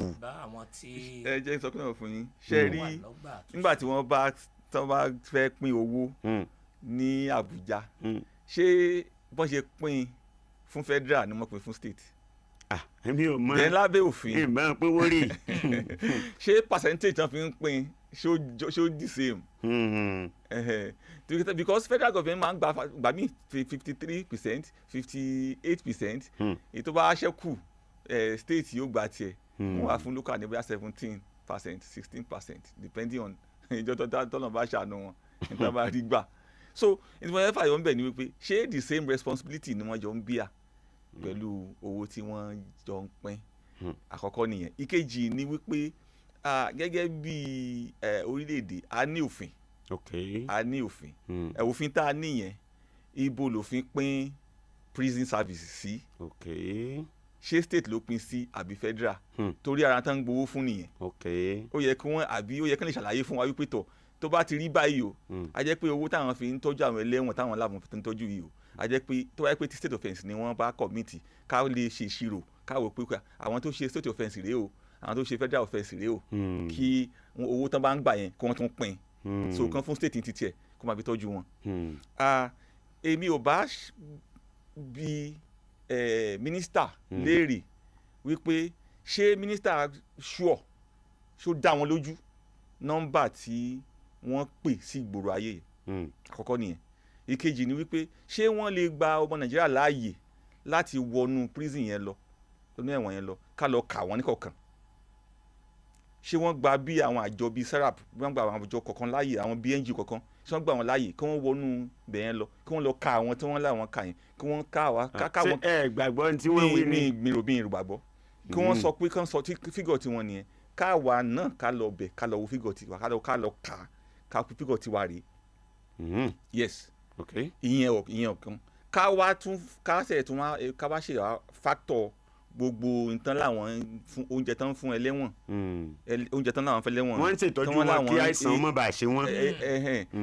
wà á lè wá quantify ẹ̀ ṣé àwọn tí wọ́n ń kó sínú ọgbà ẹ̀wọ̀n bíi eṣinṣin yẹn ṣé ibi tó wà overcrowded yẹn tí wọ́n yẹ pé small cubicle ni wọ́n ṣe iye àwọn èèyàn tó ń gbénú ẹ̀ bíi pé adìẹ poultry ṣé ìyẹn ni a sọ wípé ìtọ́jú tí wọ́n ẹṣẹ́ débẹ̀ rí ṣá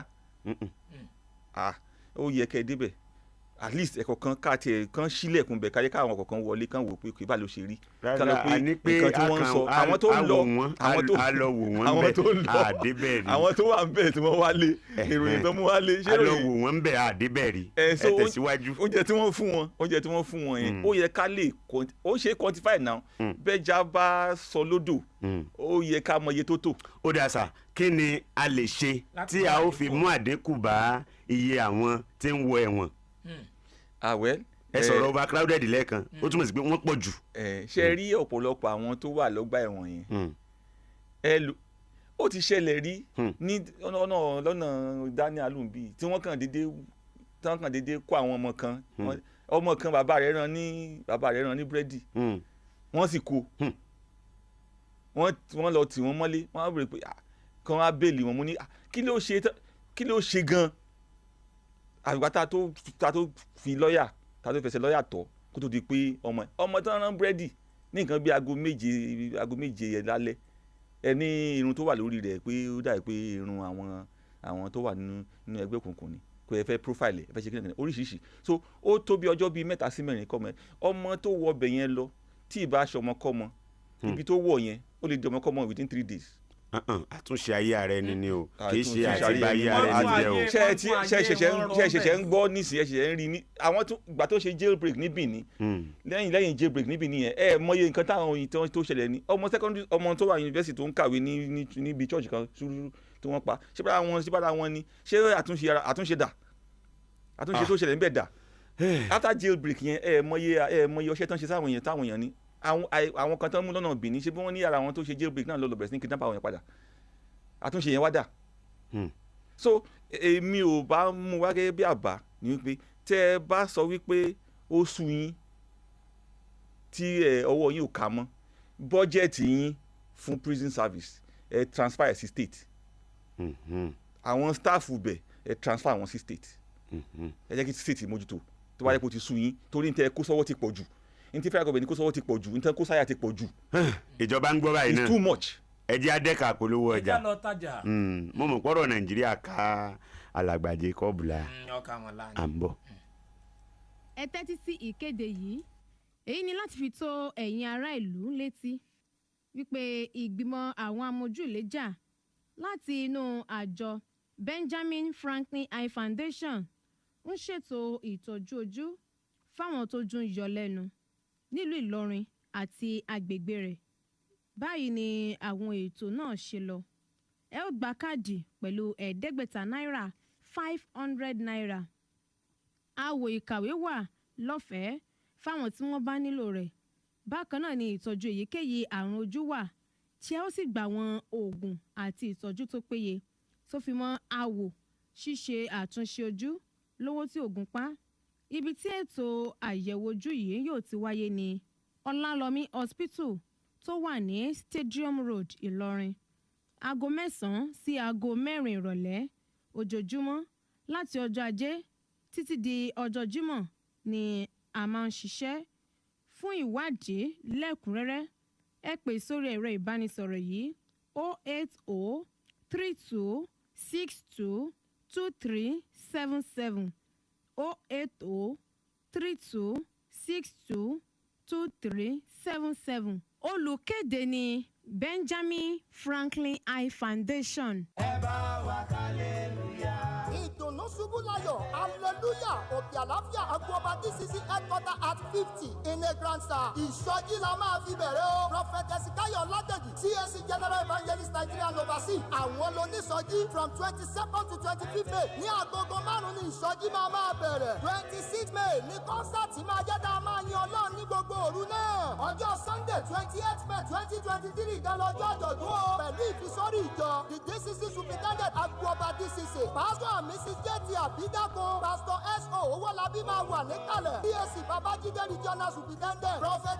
Káyọ̀ Ládèjì the general evangelist CAC Nigeria and overseas. àwọn aláṣẹ ìjọ apostoli ti Kristi máa wà níkàlẹ̀ pẹ̀lú àwọn ẹni àyẹ́sí pàtàkì ọjọ́ yẹn. òkè àlàáfíà agbóọba DCC ẹ̀tọ́ta dògo gbogbo ayé ẹ bá wa yọ̀. 28th May on Sunday ní aago 10 10 o'clock a.m. ní àjọ̀dún àti ìfisórí ìjọ máa bẹ̀rẹ̀ o. ẹ bá wa yọ̀ àti bí àjọ̀dún ọjọ́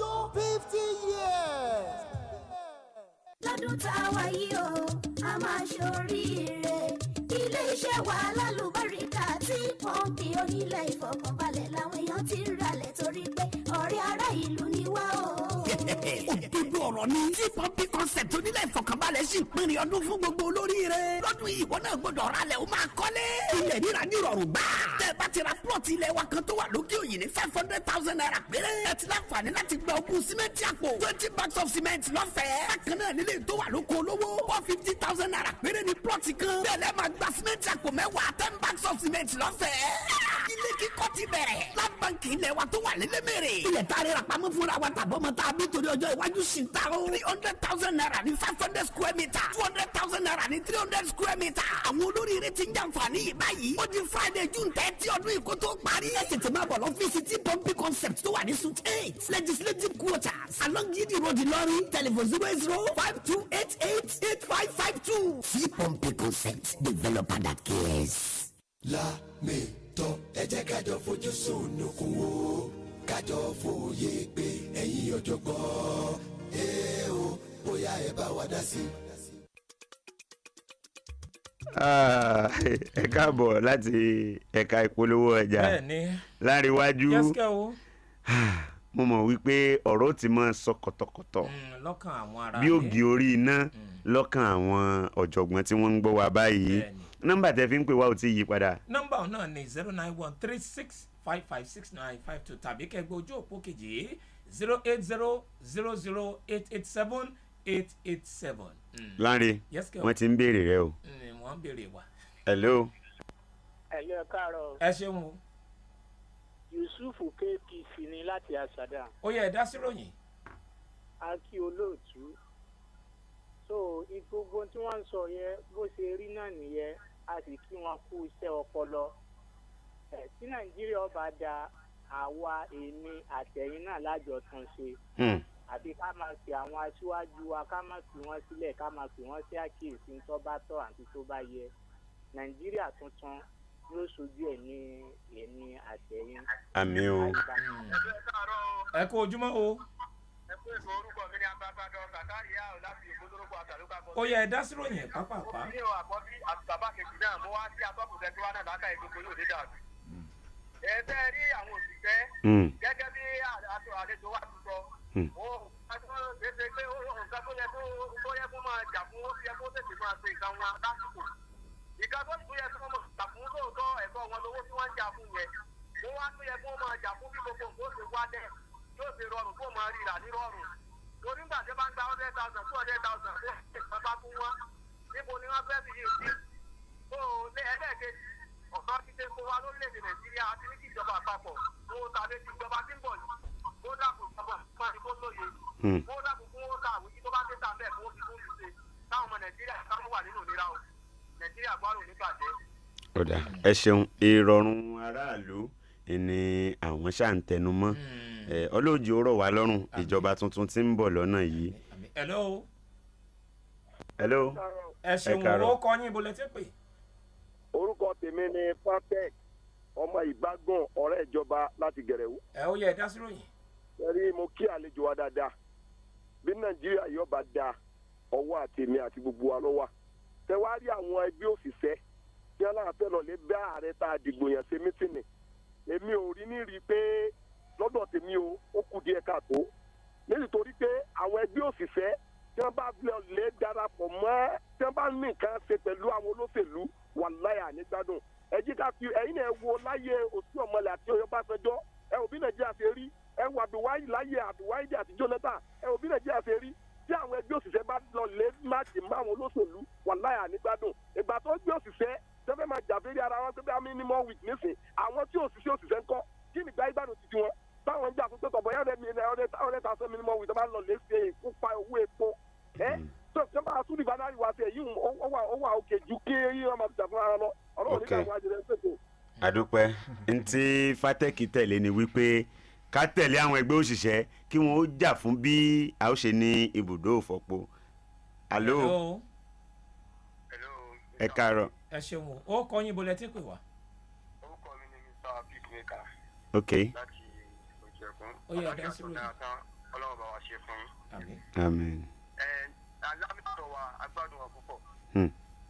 Ẹ wá ṣàlàyé pé àwọn ìjọba àbí àwọn aráàlú kí wọ́n lọ síbi ibi àdáwọn ṣètò àwọn ẹlẹ́wọ̀n yẹn ibi ká lè ká wọn wò. Sẹ́mi pé wọ́n lè káyọ̀ sọ pé 50 ni wọ́n ẹ méjì ká tẹ̀ra wa kó náà lè máa bí 40 kan tún ní wọ́n lè háàdì wọn mọ́. Ìfẹ́ solution kan tẹ́mi kò pẹ́ kan lè ṣe ni pé wọ́n wá àwọn tó máa mọ́nítọ́rìn wọn tó bá yẹ kó máa bẹ̀rẹ̀ aláwọ̀ wọn tí ò ní fura fáwọn táwọn wá ṣe lélẹ́yìí kò sí ìkan tí wọ́n lè ṣe bẹ́ẹ̀ kàfẹ́ káàsìkò yá kàfí rọ ìjọba ni níjọ́ ní tiwọn lóhùn ọba àwọn rìbẹ́nì wa tí ó ti bàjẹ́ ìyá àwọn kó bá wa tún ṣe. báyìí dẹ̀ ti sọ pé dípò wọlé ajá ń pariwo ni ọmọ Nàìjíríà fẹ́ ká máa pariwo pọ̀ akẹ́kọ̀ọ́ pọ̀ bá dùn àní bàbá yìí ti pariwo kó tó dípò wọlé ju sọ kó tó dípò wọlé ó ní tó bá àwọn bá ti wọlé orí owó epo òun máa yọ kíní kò ń bẹ kò sí kankan àdúgbò náà kó sànù wa ni o níwọ̀n gbàlagbọ̀dọ̀ máa pariwo káàkiri kó bá dùn àní o. ẹ ṣeun o wọn ní ká pariwo nímọ̀ọ́nba ká kún fàdúrà olóòbá ṣé ká gbé kọ́ọ̀lù kan sí. ẹ jẹ́ àgbẹ̀ kan sí. hello. ẹ káàárọ̀ ẹ pé tó. ẹ ṣe orúkọ yín ibo lẹ ti ń pè wá. orúkọ tèmi ni onígúgúrú láti Kangilé. ó yẹ ẹ̀ta kankan kan. tọ sẹ́rí lẹ́yìn tí ń jòdòdò ọ̀rọ̀ tí a bá ní fi ọ̀rọ̀ sí abẹ́ ahọ́n sọ. yìí tí àwọn òṣìṣẹ́ ẹgbẹ́ òṣìṣẹ́ ń jà fún. ìntọ́ wọn àwa bí wọ́n ṣe regulate ẹ̀ pé ok àti ẹ̀ ń gba 30,000 lóṣù tá a bá ra ráìtì ìgbà tá a bá fi ra ráìtì yípo oṣù tá a là wọ mọ́tò dépò yípo oṣù èyí ló kù lọ́wọ́ wa gbogbo ń tọ́ wọn wà tó ṣe sí ọ̀rọ̀ bówó ṣe gòkè tówó bá tún gòkè náà tí nǹkan ń gbẹ́nu ókè ibi àti ń fò náà là á ti ń bá èyí wọn kan lérí ọ̀rọ̀ ibùdó ìfọpo kò sọ́gbọ́n tá a fẹ́ dá sí tí wọ́n bá prioritize àbáwọn náà ṣe pé kí wọ́n gbé fáwọn aládàáni kò sí ọgbọ́n sábà kan para ọ̀kanra wa jẹ lókù. iná mọ̀nàmọ́ná tí a gbé fún aládàáni ẹ̀rù ń bani àti tún gbé nǹkan míì fáládàáni. sísẹ́mù wa ló kù díẹ̀ káàtó báyìí pé ibi táwọn ìjọba ti fẹ́ ṣe kó ṣe ọ kí wọ́n ṣe wà láìta láì wọ́n ṣe. lóní gúgúrú. ẹni kí n sáwọ ẹ̀dá kùtù Ọlọ́run. ilẹ̀ ti mọ́ ni. ilẹ̀ ti mọ́ ni. kọ̀sọ́gbọ́n tá a fẹ́ dá sí kọ̀sọ́gbọ́n tá a fẹ́ dá sí ìgbà táwọn àwọn tí ń ṣiṣẹ́ bẹ̀ tí wọ́n ń gbowó oṣù nísìnyí ṣé kí ni àǹfààní wọn àwọn èèyàn sàn ń ṣiṣẹ́ bẹ̀ àwọn tí ń gba mílíọ̀nù lóṣù mẹ́mẹ́ àwọn tí ń gba 500,000 lóṣù mẹ́mẹ́ páàtì wọn àti fọ́pọ̀ wọn àti kankan kí wọ́n á ní bẹ́nẹ́fìtì owó oṣù tí wọ́n ń san fún wọn. tó tí wọ́n bá gbé fáládàáni aládàáni òun máa sanwó oṣù lásán láì ní sí pé wọ́n ó ṣiṣẹ́ ọlọ́run oníjọ́ bàjẹ́ alábàárìkà náà Muhammad bẹ́ẹ̀ Diamond FM ọlọ́run oníjọ́ jóná. àmín ẹ ṣeun. àkọ́bí ọmọ pé lámìtọ́. àwọn ọ̀rọ̀ tó ń bẹ ńlẹ̀ yìí ló gángan ni ohun tó kọjú sẹ́nìkan ẹ̀yìn ló kọ sẹ́lòmíì. ó dà. tọ́ lámìtọ́ bá wa sọ̀rọ̀ káàdì. ṣe rí kò sẹ́ni tí ò mọ bí Nàìjíríà ṣe rí lónìí kò sẹ́ni tí ò mọ̀ wípé náírà wa ó ti dẹnu ó ti lulẹ̀ náírà wa lulẹ̀ kò sẹ́ni tí ò mọ̀ wípé ìgbáyégbádùn ó lágbára díẹ̀ àtijọ́ nílé mi nísìn tí mo ti níná gbẹ̀yìn nísìn tí mo níná tí mo bá ní pípé láàrin ọ̀sẹ̀ méjì mi rò pé mo níná tó iná 3 hours tó 3 hours pé mo rí iná lọ́sẹ̀ méjì mo sọ fẹ́ nìkan wípé tẹ́ ẹ bá gbà wọ́n láàyè kí gbogbo ilé kí wọ́n ní prepaid meter kí gbogbo wa ní prepaid meter mo fọlọ́n ṣẹlẹ̀ rí gbogbo àwọn discos yẹn wọ́n fold up ni they cannot pay their salary ṣé wọ́n lè san ni àbí wọ́n kàn fáwọn èèyàn ní bill iṣẹ́ iná tàn fún yàn wọ́n fún yàn wọ́n fáwọn èèyàn bill ẹ jẹ́ kí gbogbo wọn fún gbogbo wa ní mítà káàwó bí wọn bá ní fold up. ọ̀rọ̀ ọjọ́ mi ìtúnú yun ọ̀rọ̀ ọjọ́ mi ìtúnú yun bó o ní tiẹ̀ pọ̀ ọ̀tún rí tẹlòmíì títí ẹ̀ tún ju tiẹ̀ lọ Nàìjíríà yìí kan náà ọlọ́ọ̀bà wá ṣe kó dáa àti tó ń dun lámì ìtọ́ yàtọ̀ ní gbogbo èyí tá à ń fà látẹ̀kàn yìí Ọlọ́run ṣàánú. tó àkọ́bí ọ̀gbọ́n ní iná láti mọ ṣẹnuwa dédé síbi lórí àtúpalẹ̀ ìròyìn fún tààrọ̀ tó ní àdúrà wa náà ni pé orílẹ̀-èdè Nàìjíríà kò ní bàjẹ́ ìpínlẹ̀ Kwara kò ní bàjẹ́ láìláì Ọláléwájú Oyèwọlé lórúkọ tèmi àdúrà mi fún wa náà ni pé ikú ò ní pa láàánú wa o àti àwa tí wọn yóò ṣàánú fún. ṣé Jacob ló kọ mi ìgbàgbé ó kọ sílé ẹ mọ̀ yín kó Diamond FM àníjẹ́nu yín ó bàjẹ́ àdẹnijẹ́ tí yín ó di ẹ̀ ṣe gan ni o.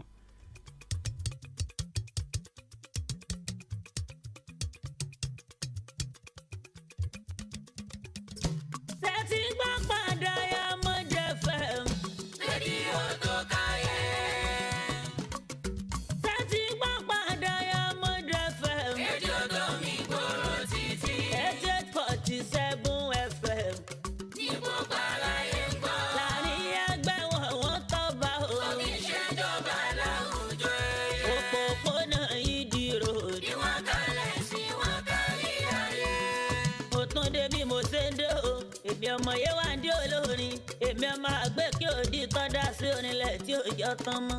ọmọ yẹn wá dé ojú tó lé ojú tó kó. wọ́n sọ wọ́n rò nípa Diamond FM nílọrin. iléeṣẹ́ rédíò tọ́ halẹ̀ tọ́ milẹ̀ tọ́ àmì làkànní. torí káròyìn kó kojú owó ká bá lè polówó ọjà kájé ògùngbàjẹ́. àṣà tẹ̀sí gbígbé lárugẹ ní Diamond FM fíjọba láàrin àwọn iléeṣẹ́ gbogbo. àwọn òṣìṣẹ́ wọn kọ́ṣẹ́ wọn mọṣẹ́. wọ́n láyè ṣeré ọmọdé wọ́n láyè gbáfẹ́ àgbàlagbà ẹ jẹ́ ká mọ̀ wá wọn lọ. 88.7 FM. ní gbogbo aráyé ń gbọ́. láàrin ẹgbẹ́ wọn wọ́n tọ́ bá o. òkè ìṣèjọba náà. This is our promise. We made up our minds to do something new, something different, do more, do the impossible, do better, do big, do good, do it again and again and again. Do what no one else has done with radio. This is our promise at Diamond FM. Diamond 88.7 FM, shining supreme. For the best of national, local, international news and sport. Tune in to News Punch and Diamond 88.7 FM. News Punch, all about the news.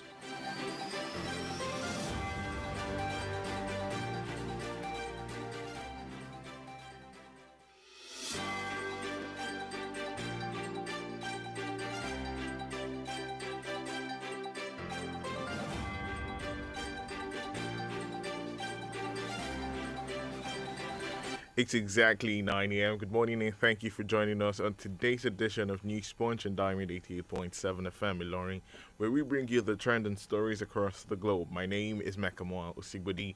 Here are the stories making waves across the world. In Nigeria, a total of 2,580 Nigerians have been evacuated from Sudan and returned home, according to Nigerians in Diaspora Commission, NIDCOM. This is according to a recent update by NIDCOM's head of Public Relations and Protocols Unit, Abdurrahman Balogun. The evacuation was done through 15 flights, with 4 from Aswan, Egypt, and 11 from Port Sudan. The latest figure is an increase from the 2,371 citizens that were flown back home on Saturday, May 13. And still in Nigeria, the Oyo royal title holders and the entire Alafin of the Oyo ruling family have described the proposed chieftaincy amendment law by the State House of Assembly as dictatorial and usurping in modern society. The ruling houses in a memo strongly objected to the abrogation of the powers of the Council of Obas and Chiefs on all matters relating to chieftaincies in the state. The memo was jointly signed by Babayaji of Oyo, Onosokun of Oyo, Olusomi of Oyo, Aruli Oba of Oyo, and Agunpopo of Oyo on behalf of themselves as traditional royal title holders, chiefs, and the entire Alafin of Oyo ruling family. And on the foreign scene, at least 11 people have been killed in militia clashes in the Western Democratic Republic of Congo as the province in the restive region declared a curfew to respond to the violence. A provincial government spokesman, Adela Nixki, said 2 soldiers, 1 police officer, and 2 civilians were killed in the attack. Nixi added that the government had a set to curfew to respond to the emergency. And in sport, Barcelona won La Liga for the first time since 2019 by thrashing Espanyol 4-2 on Sunday, wresting the title back from rivals Real Madrid.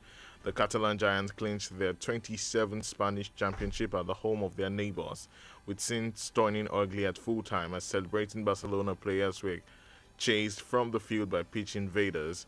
Robert Lewandowski struck twice for Barcelona, along with goals from Alejandro Balde and Jules Koundé, while Javi Puado and Joselu put 2 back late on for the host. And that's all we have for you on this edition of News Sponge. Up next is the Diamond Breakfast Show, where we bring you analysis of some of the stories. Do stay tuned.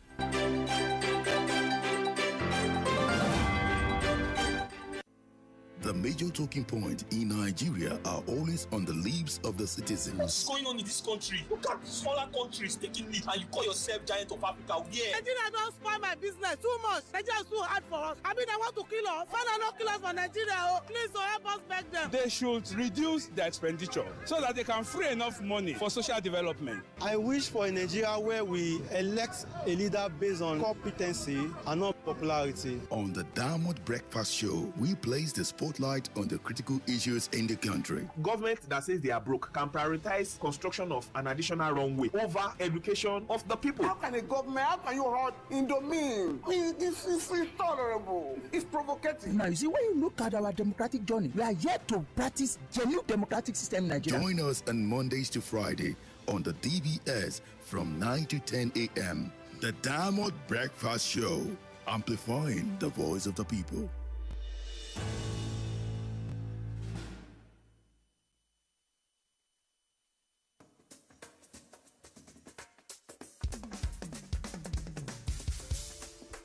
From the studios of Diamond 88.7 FM in Lorry, this is the Diamond Breakfast Show.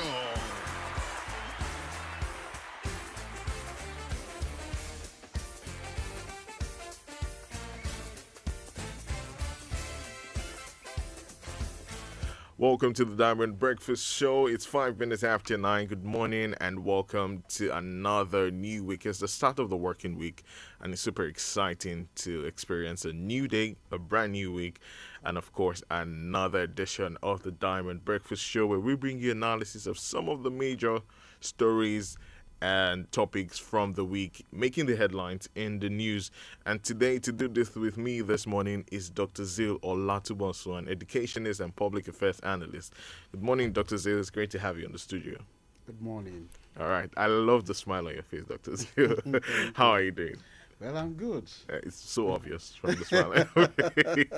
That's so exciting. Well, you also could be a part of the program this morning. All you need to do is send a message via WhatsApp or text message to 0913-655-6864. Once again, the number is 0913-655-6864. Bear in mind that we're also live on Facebook and YouTube. On Facebook is Diamond 887 FM and YouTube Diamond FM Lauren. You can be a part of the conversation by dropping a comment in the comment section.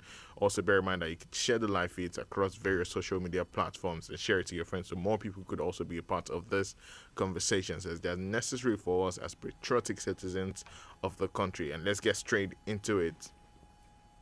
Historically, many believe education is one of the gains of the colonial days. Now, some opine that Africa had education, not like the Western, but a form of general knowledge that was passed on for years before the colonial invasion. However, we cannot discard the importance of the Western education that caged us for years, but as well gave us the knowledge that spearheaded our determination and resilience to gain our freedom. Now, foremost nationalists, journalists, lawyers, critics, doctors, and many more, despite their educational backgrounds, fought for the freedom of this country. In June 1995, even before independence, the Premier of the Western region, Chief Obafemi Awolowo, introduced free education in the primary level. The foundation is important, and one of the sole reasons for this, many policies to make education attractive were put in place. In the secondary system, technical school system, monotechnics, polytechnics, and universities, everything looked attractive. Now, beyond the political noise, no country can survive without the knowledge of scholars in different fields of knowledge. For more than 30 years, Nigeria has shifted from the paradigm. Our education looks predictable. The fear is not about the moment, but about the future. And this is our focus this morning on the DBS. Well, it's so exciting that I have an educationist as a guest in the studio, and it makes the whole conversation interesting.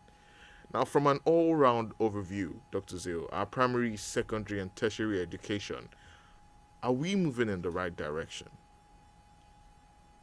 I will answer with a resounding no. In fact, capital letter N-O. We are not moving in the right direction. I will never be complacent to talk about it because I am not someone who prays failure.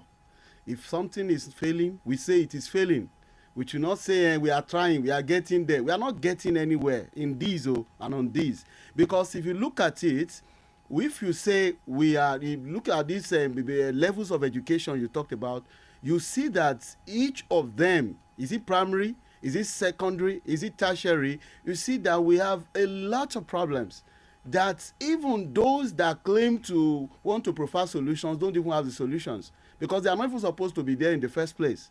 So that is why we are not really moving forward. I want to tell you we are failing when it comes to educational system in this country as we speak. Okay, now, just before we start the criticism from the government angle, what are the components that are missing or needs to be introduced in our education curriculum? Well, if you are facing education curriculum, you should also first and foremost look at if some curriculum cannot make itself. We must have curriculum writers, or let's say curriculum producers, or those who actually form the curriculum. The question is, do you understand the knowledge of curriculum as supposed, based on our environment, based on what we need? So you realize that the answer is no. Our curriculum needs to be revised as we are moving, because even the world is moving. Most nations, they are revising their curriculum. But what do you see? Nigeria, we are still leaving everything to the way we've been doing it. And that's why you see that even instead of them to build on the curriculum to be better, they are even removing what's supposed to still remain on the curriculum. Let me give you an instance. History. Is now that history is now being brought back in one way, but it's not even seriously brought back. There are so many things that they are removing in the curriculum of the school which they are not supposed to remove. And apart from that, they are supposed to add enough practicals, because what we discovered today is that our curriculum needs a lot of practicals that should be there apart from the theories that are already there. And if we look at it, our curriculum, if it can be followed and with the needed practicality, I want to tell you, you can still achieve something. The only thing they need to do is they want to ensure that those who are in charge of our curriculum also add some other things that are like trends these days that can help children learn. Let me give you one. The issue of drug abuse. Drug abuse is only scanty. You can only see scanty in some textbooks of the subjects. You cannot really see the way you're supposed to see it, like we talk about it, so that the learners at young age can start learning it from the school curriculum and know that use of drug, abusing it is bad. Then we also talk about sex education and some other things like that are vices. Bad use of internet and some of these things that they are there, but they only put them there for few topics, and they are not supposed to be so. So if we really look at it, our curriculum needs to be improved upon based on what is going on currently, based on our current situation, and they should also introduce this in such that the right persons to handle them will be there to be able to follow the curriculum. And most of our handlers of curriculum, I mean the educators, you also see that they don't also understand the curriculum the way it's supposed to be. So if we are to look at it, our current curriculum is not, I won't say it's bad, it's okay, but they can improve on it. Whatever they have removed, they should bring them back and ensure that they develop them for our current situation, not just for the past. Now, let's talk about the government. Where exactly does the government fit into this as far as the blames are concerned? Well, government needs to put the right people in the Ministry of Education. As I'm talking to you now, one of the reasons why our education is going from bad to worse is because people who are in ministries of education, even starting from the Commissioner of Education in states and Minister of Education at the federal level, majority of them don't understand what it means to even be there in that ministry. Imagine somebody who is not a seasoned educator, somebody who understands education, not just because somebody studied this, because the person is educated in that. No, we are talking of someone whose business is in education business. And let me use myself as a case study. If you put me in any ministry, I function well because I have done education for over 2 decades and I'm still counting. And I want to tell you, most of my youthful life, I've devoted it to education, curriculum development, from a different level, teaching, lecturing, what have you, just name it. There is none of them that I'm not really aware, and I don't know what is going on. I know all of them because I am really passionate about it. But you now put someone who doesn't think the way I've just spoken now to be there just for the politics, just because he belongs to a political party. So our government should stop that, especially with the coming government that is coming at federal level. They want to look for people who have suffered on this job, who understand what education is all about, who knows what it means. I'm not talking of somebody being old. No, I'm talking of somebody who is vibrant, who knows that the current situation in education is we need innovation, we need improvement so that we can get it right. And somebody who is really decisive. Not somebody want to come and play politics with education of the nation. Not somebody want to play politics with education of the state, because politicians are playing politics with everything, including education. So our government should wake up that the people who should be in any position, especially in this education, should be educators, not people claim to be educator. Or somebody who said he's educated, or just because you want to make the person happy, or you want to compensate the person for political reasons, you now put the person in the education sector. That has been the problem. We want to stop that. We want to get serious and put the right people in that place so that they'll be able to really operate well and not corrupt educators. Educators who are ready to make the needed sacrifices, and government should fund them well. Because another thing is, when do you have the right people in the right place on this education, do you fund them well? The right budget that should go there so that whatever they are developed, be it curriculum, be it teachers, recruitment or whatever, it will be in the right way and they'll be able to use all of this. So government should get serious in making sure whatever that is needed, right, starting from manpower to whatever resources needed, should be channeled especially to that, because education is everything. If government can get serious in education, I want to tell you, a lot of things will get solution. All right, thank you so much, Dr. Zil. Let's go on a quick timeout. When we get back, we dive more into the discuss about the educational system in the country. Stay with us. It's still the Diamond Breakfast Show.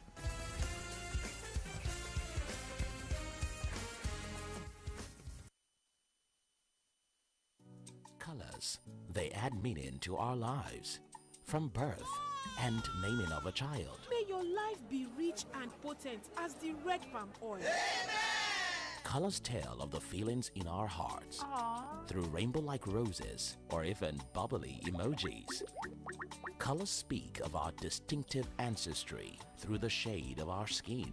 Colors are in the bright garbs we wear to impress, or the deluxe coat we give our buildings. Wow, this is so beautiful. And with our proudly Nigerian deluxe paints now available in any color, express your world however you want it. Visit a Deluxe Color Center to get any color instantly. Dulux, let's color.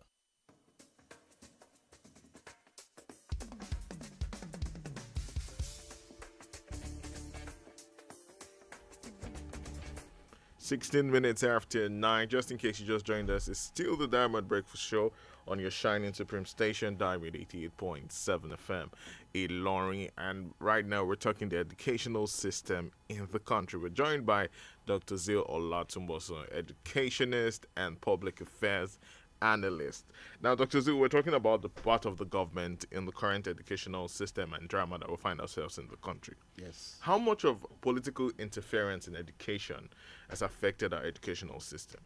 In fact, it's 100% interference, and that is why the problem is worse. Because politics in education is not good for it.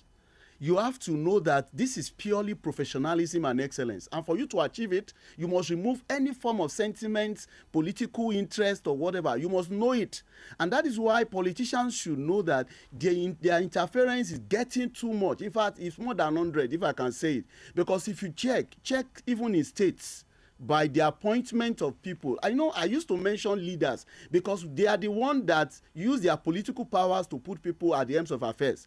And when you put it, just like you are talking of tailoring or fashion designing, you now go and consult a carpenter to be in charge of that. What will happen? So that is what is going on. So they should remove, because politics in this country, we don't professionalize it the way it's supposed. Assuming they professionalize it, somebody can even be an educator and is still a politician. if you do it the right way, just like they do in other good climes where they practice it well. Because when you get there, even if you're a politician and you are an educator, you practice it such that you do the right thing, not because of the politics or because of one party interest, as they claim here in Nigeria. Somebody will tell you because of party interest, and he will be doing a lot of corruption under him in his watch like this. Things will be going wrong, and he will allow it to be. No. So the influence is so much that it's crippling the system. And I want to tell you, that is why you see that nothing is serious in terms of whatever agitation in education to be better. The politicians don't even see it. That's why you see that whatever anybody is bringing to say, do this well in education, they see you like, what are you talking about? Because they are not they themselves, they make it so less attractive that they don't even want anybody to really see that. They only talk about it. And so politicians should know that their influence is really affecting this. They should just let things be the way it should be in education. And this should be that they should not use it as whatever thing they want to do in terms of their politics or politicking. They should not bring it to education, because whatever it is you don't do right in education is going to affect the future of that. Right. Amazing. Now, moving to the tertiary level, which evidently produces intellectuals expected to make immediate impact in their respective fields to the development of the country.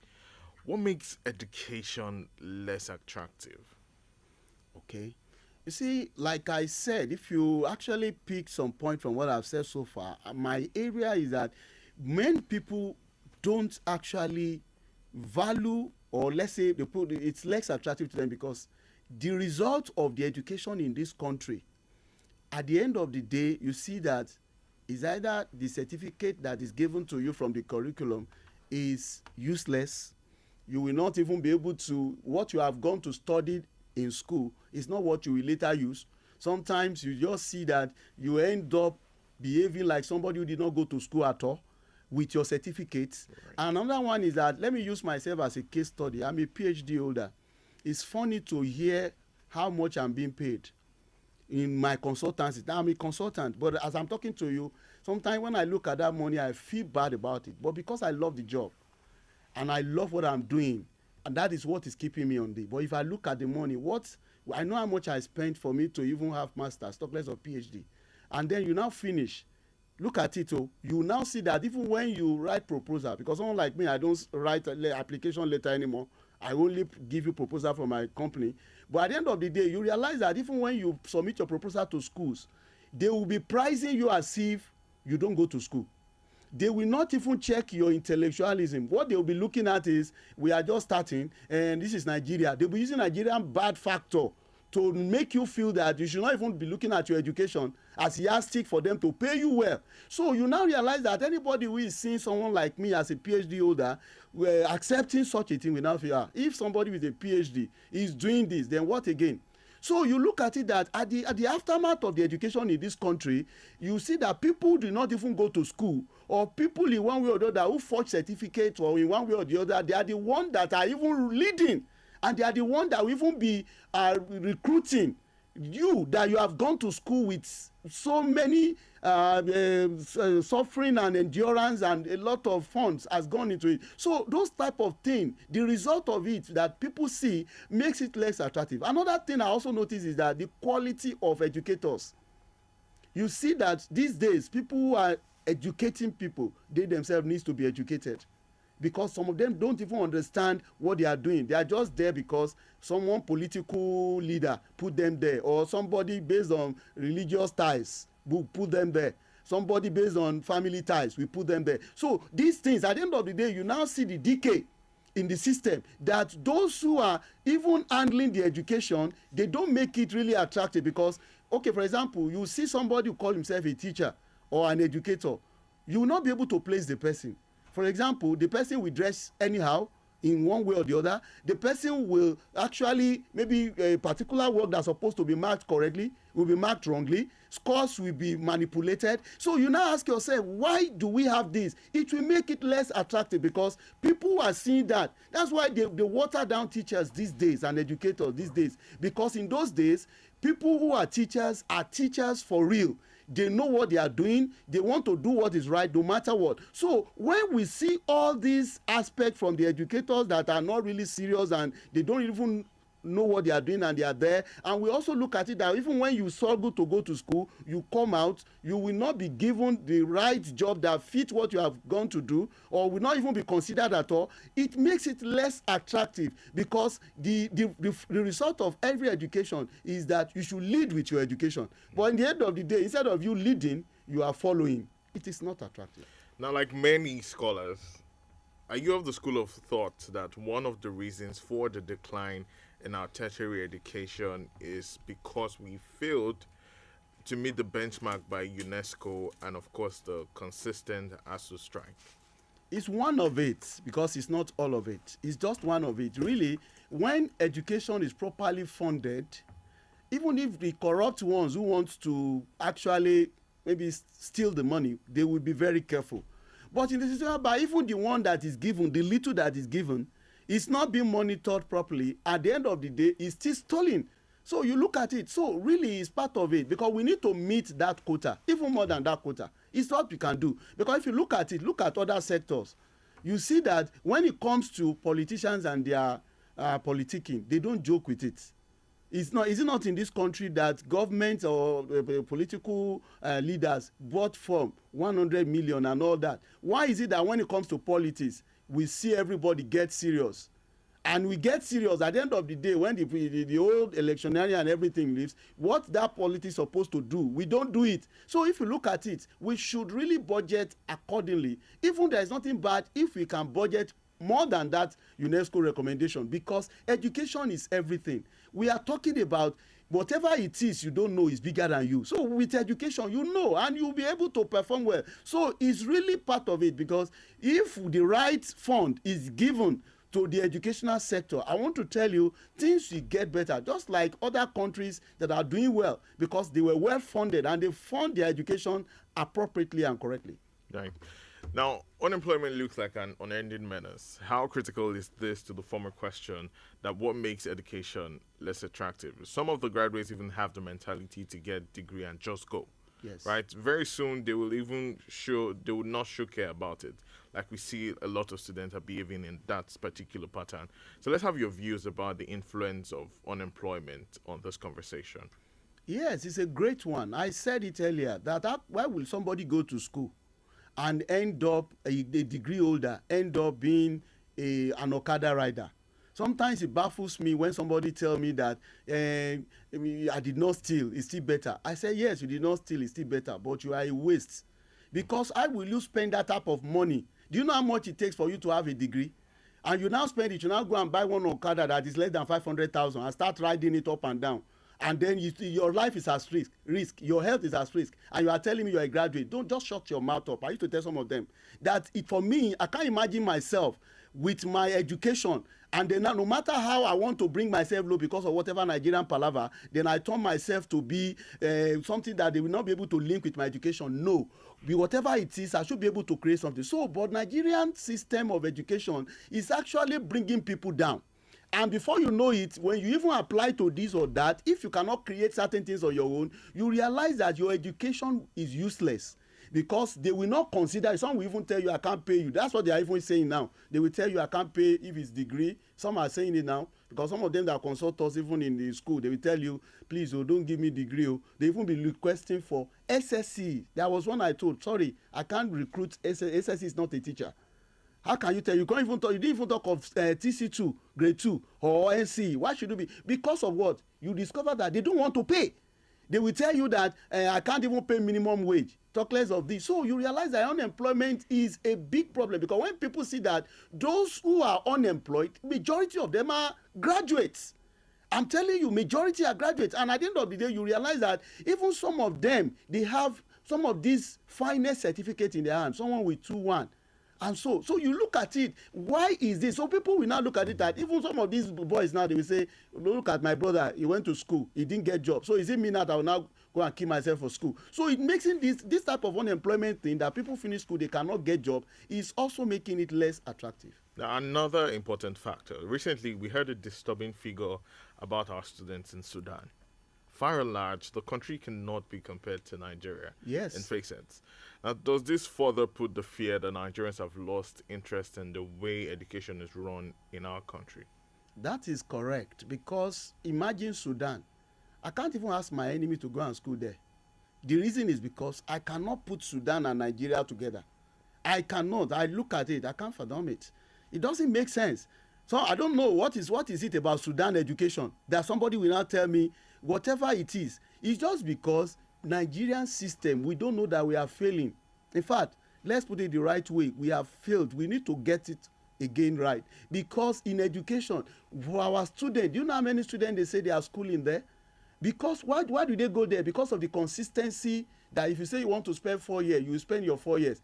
But at the end of the day, they will not, nobody will rate Sudan education more than Nigerian education in terms of the quality of certificate. But what people check is not that quality of certificate anymore. What they want to check is that if I say I want to spend 4 years, I will spend my 4 years and then I will study this. And some of them know that they may not even use that certificate. It's just for them to say, okay, they pass through the school and they are done. But the truth is that Nigeria should wake up that we want to hear that our students, they like before, they don't go out to go and study. That people even come to study in Nigeria. I remember even up to primary and secondary education. Do you know in the past, people come from US and some other countries to come and study in this country. Why is it that we are now going out? It's because our government keep praising themselves even when they are failing. And that's why I will not join anybody to praise any leader in this country, no matter the level, either local or the state or federal, that is failing us in education. And we are saying they are still trying. Trying for what? They have not tried anything, because our students should not be going out. We want to have them and we want to have people come to us, not to areas or stay in a country like Sudan. All right, thank you so much, Dr. Zil. It's 9:29, 4 seconds until it's 9:30. It's about time for us to go on a quick timeout. Stay with us. It's still the Diamond Breakfast Show. When we get back, we get reactions from the listeners and dive more into the topics making the rounds for the week. Stay with us.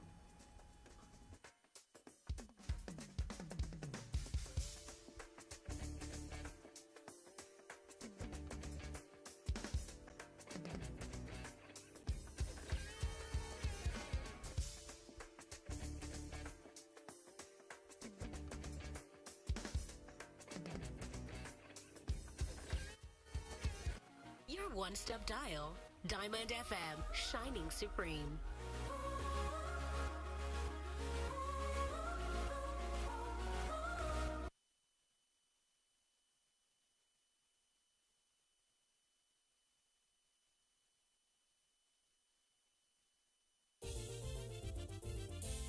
Kára ó lè pé bá ara ríro kò sí mọ́, àwọn ká ti sá lọ, àrùnmọ́lẹ́gùn ẹ̀yìn dídùn làkúrẹ́ ìgbé.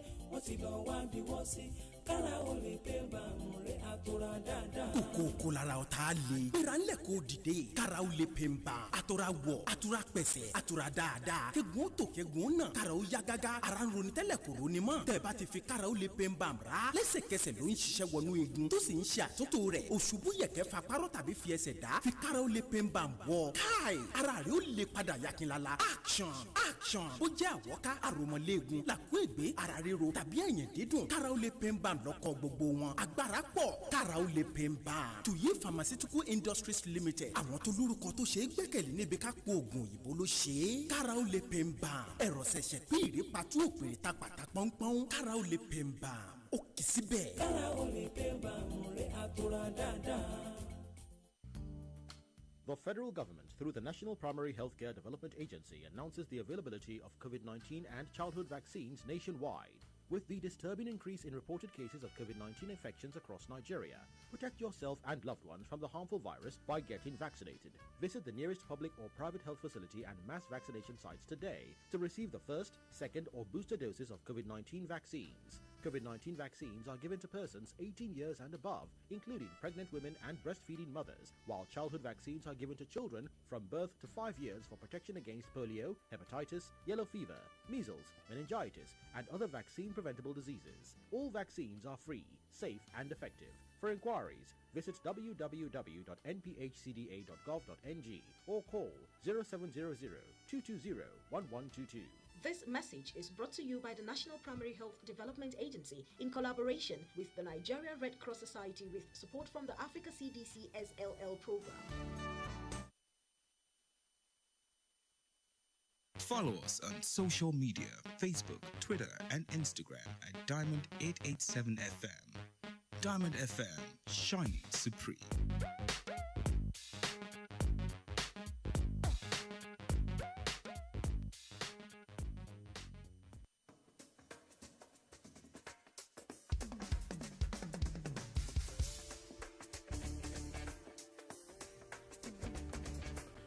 33 minutes after 9, my name is Mekamua Osigbodi, and I'm joined by Dr. Zil Olatuwasun, an educationist and public affairs analyst, and we're currently talking the educational system in the country. Now, Dr. Zil, to wrap this up, just before we get the reactions of the people listening, it's few days, or should I say a couple of weeks, until a change in government. And we remember earlier on during his tenure, the current president once called the youths of the country lazy.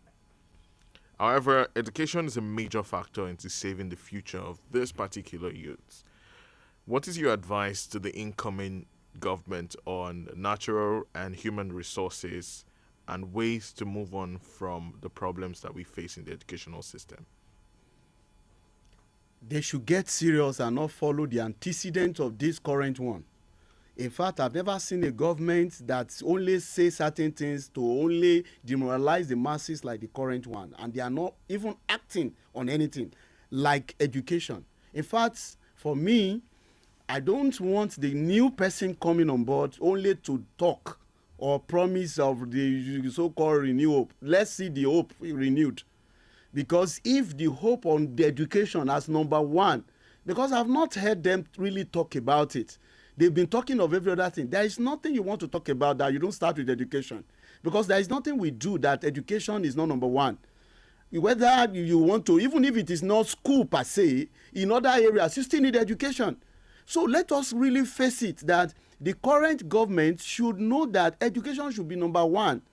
And it should be in their front burner. It should be number one thing they should focus on and give the right budget. In fact, the highest budget now, when this new administration come now, should be to education. Should not be that you are considering other things that will only make you feel that so that they can say you are working. Put it on education. And I want that government to know that they should not tell us they want to build on what this current one that is. There is nothing to build on this one. On education. This one did not even lay a foundation, talk less of building anything on it. They should really take it up there and do the right thing on education. Ensure that when you are putting the leaders, people in education, you want to put the right people there and let there be sanitization of the system. A lot of corrupt educators are in the system. A lot of politicians are in education that they don't understand what is going on. Even in the university system, all these things the government should start removing. Let me tell you, if you want to lead well, you will offend people well. Right. Okay, Dr. Zil, now let's go back to the issue of employment and education. Now, you clearly stated during this conversation that it's not appropriate the way the educational system is going, and it has totally undervalued the use of the certificate and all of that. Yes. And you also mentioned the fact that you do not believe when someone goes to school and does another menial job away from what he actually studied. Don't you think that the situation of the country forces a lot of them to do that, and because they do not want to sit at home, they have to do all of this type of jobs?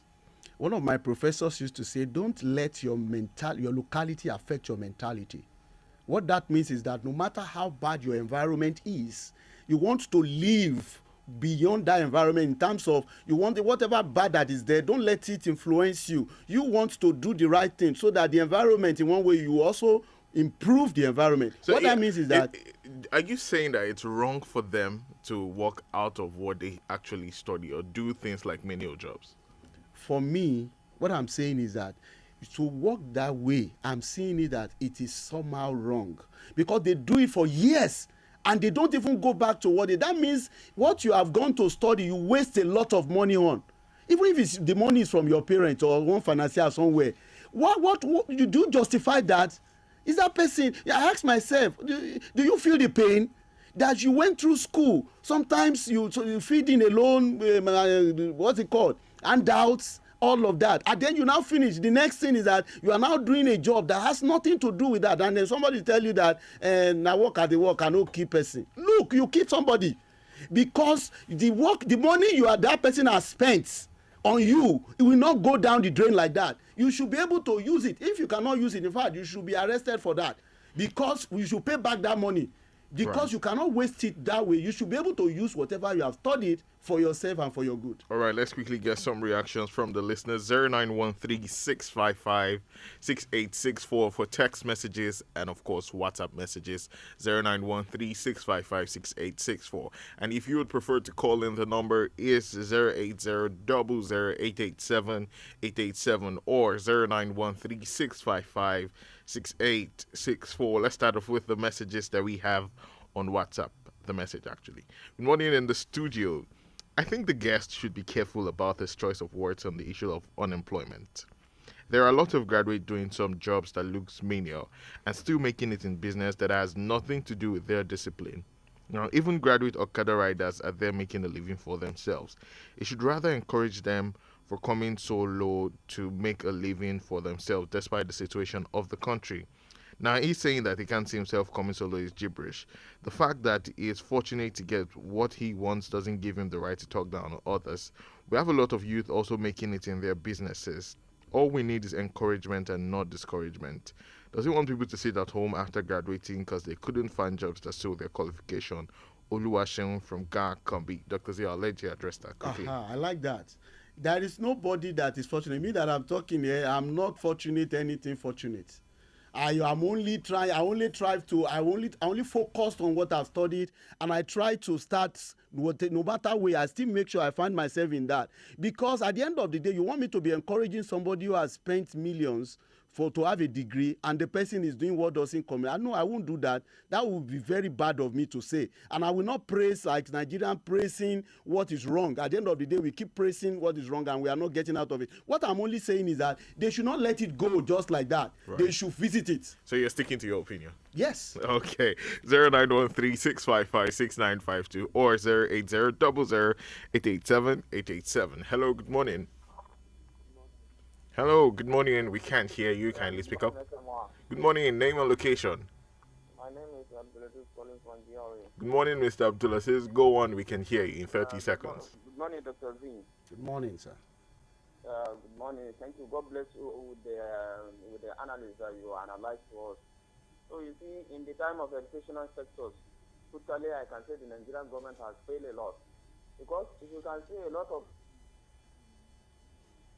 Hello?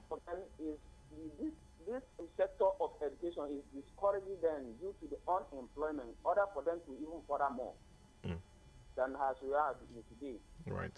So that's the reason why you can see most of your young ones are kidnapping. You can see people that are kidnapping, they are not old men now. It's due to these educational sectors. So when our government has been improving on our educational aspect, you can see things will be going in a amicably form. All right. Or due to that, they are already failed on it. That's the reason why things are not going well in Nigeria again. Well, thank you. God bless Nigeria. God bless them. Thank you so much for your contribution. 0913-655-6952 or 080-00-887-887 to be a part of the conversation this morning. Hello, good morning. Hello, good morning. Good morning. Kindly turn on the volume of your radio, please, or move away from there. I've saw my radio. All right. Good morning. Name and location. I'm going to try for material. All right. Go on. 30 seconds. First of all, I need analysts in the house. Thank you. And they commenting on what the analyst this morning. I really enjoy him. All right. Based on the design aspect you talk about. Only if you say I think it takes some time. In education, the system of education in this country is totally poor.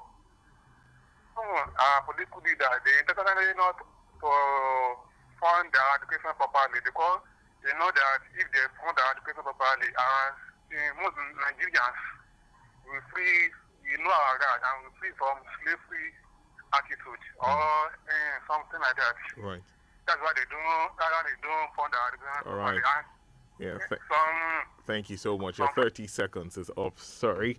0913-655-6952. You could also send a message via WhatsApp or text messages to 0913-655-6864. 30 seconds, please. Good morning. Name and location. Good morning.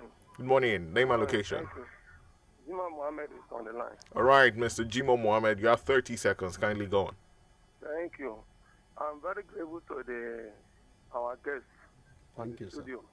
You see, most of our young boys that are leaving the schools, they are lazy. We have agric, we have agriculture. Can they go to education on this farming system? Poultry are there, rabbits, and so on. Even snail. If someone is going there on 200,000 naira, it means a lot. Yes. But you come out with big something instead of them going to Okada and so whatsoever.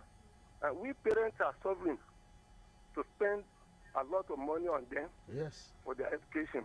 After that, they sit at home and looking for big collar job.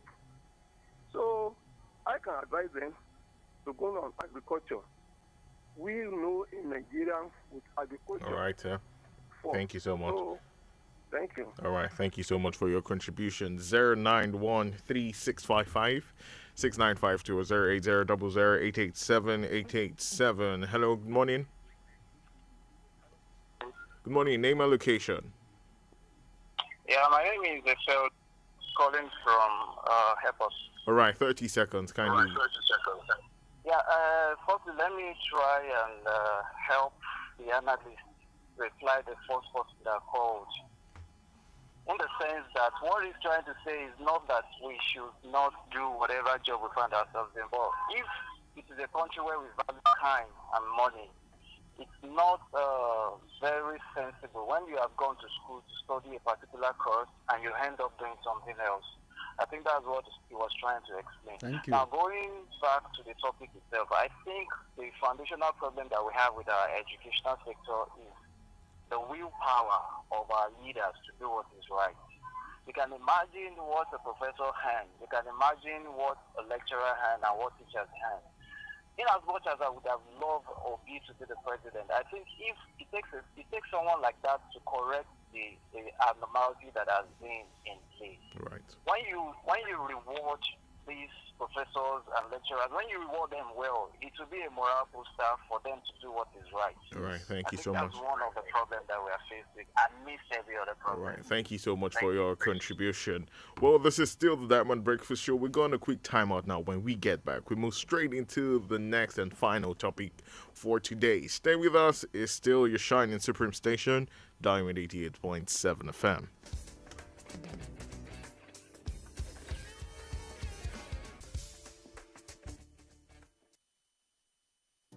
Colors, they add meaning to our lives.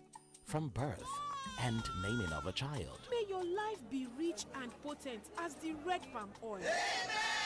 Colors tell of the feelings in our hearts. Aww. Through rainbow-like roses or even bubbly emojis. Colors speak of our distinctive ancestry through the shade of our skin. Colors are in the bright garbs we wear to impress, or the deluxe coat we give our buildings. Wow, this is so beautiful. And with our proudly Nigerian deluxe paints now available in any color, express your world however you want it. Visit a Deluxe Color Center to get any color instantly. Dulux, let's color.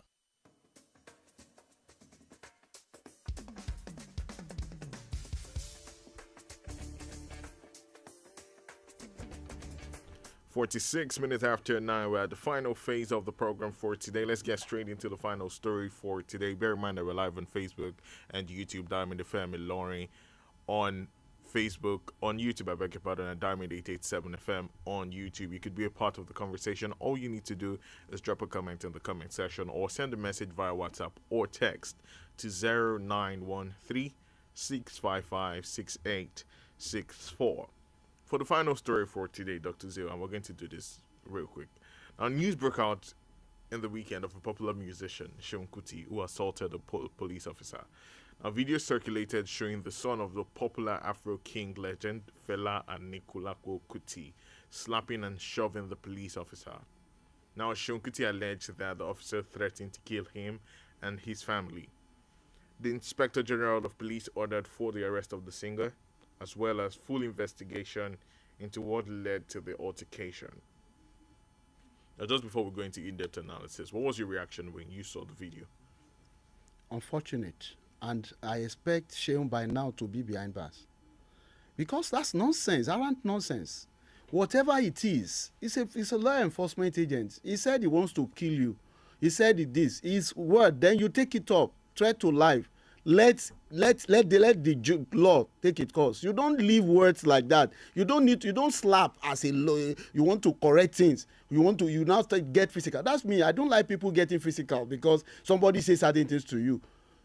The truth is that you know where to go. You can report the person and let the person himself. A police officer can be arrested even by himself.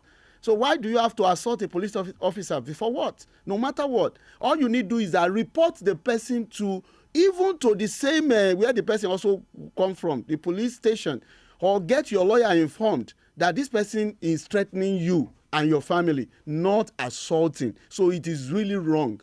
Now, the video shown did not reveal when the police threatened him, but rather a scene where he slapped the officer. Yes. Now, has this further proven that the officer may be innocent of the allegations?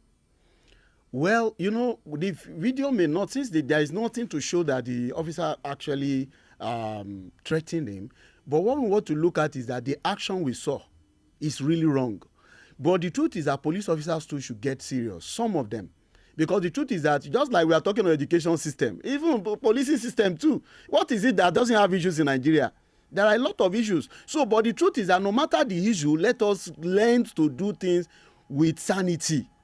No matter what, so that they will not say because you are under. Because remember that family, in one way or the other, they are linked to some form of drug abuse and one way or the other and what they take. So they should not be acting like the personality of Sheun Kuti. He should not make people look at him as if somebody maybe has taken what he used to take or something that made him to. You understand? What I'm talking about is that you don't need to really say because somebody says something to you, then you just want to go ahead. So if we look at it, why we blame him for that and he should be dealt with, that's Sheun Kuti himself, the police officers who should be investigated. Right. If found culpable, should also be dealt with. Now, for some time, the police have dismissed and demoted officers caught assaulting civilians. Yes. But this looks like a case of the civilian assaulting a police officer. Yes. Now, what is your advice for fellow citizens on how they as well should treat the police? We should all respect these officers. We need the police. We need them.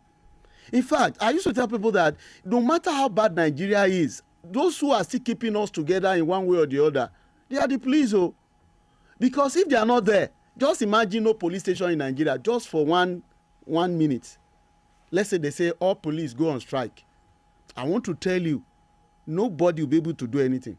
Because the type of miscreants we have, thugs that we have in this country, if they unleash them and they are whatever, you will know that police are still curbing them. And because police, they still know that one police station, no matter how far it is still around. So we need to appreciate our law enforcement agents, especially the police. They are closer to us no matter what. Even if though we have some of them that misbehave, we shouldn't in one way or the other assault them. For me, I've had an encounter with a police officer that slapped me before.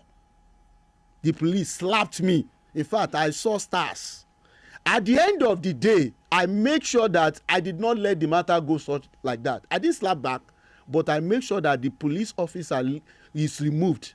I followed it completely. Okay. So that's the way it should be. You follow it, you report the police, they arrested the police. In fact, right there, they make sure that the justice is done. So that's how it's supposed to be. So rather than take laws into your own hands, let the law take its course. Yes. Amazing. Let's get some reactions over the topics we've discussed today. 0913 655 6864 for text messages and of course WhatsApp, or you could call 0913 655 6952 or 08000887887. Good morning, Mr. Mecca and your host, Dr. Zil. My name is Engineer Gambel from Maraba. I appreciate your guest's thought, but you should not ridicule educated doing other businesses out of education. Now, most entrepreneurs has less education nor been rich or politicians before they made it in life. You can have degree and be an entrepreneur and employed both educated and uneducated by creating jobs and grow economy. Now, most phone, cars, different electronic manufacturers has less degrees or uneducated, but they are serving world and their employers are living good. government, both state and federal, can't provide work for the teeming populace. About Sheung, it is improper to act like that on Nigerian law enforcement agents at any category. Can he do that to a soldier? He should be taken to court to face the law. God bless Nigerians and Nigeria. That's what this person says. Let's check if we have text messages. Well, this one says the weakest link, the person who is making the least contribution to the collective achievement of the society. Government is about making the poor and vulnerable citizens survive without trading their lives for sustenance. Nigeria has almost limitless resources, humans and materials, dotted its landscape. Greed and wickedness by a few privileged leaders to ordinary citizens renders resources unproductive. We live in a society that encourages a survivor attitude.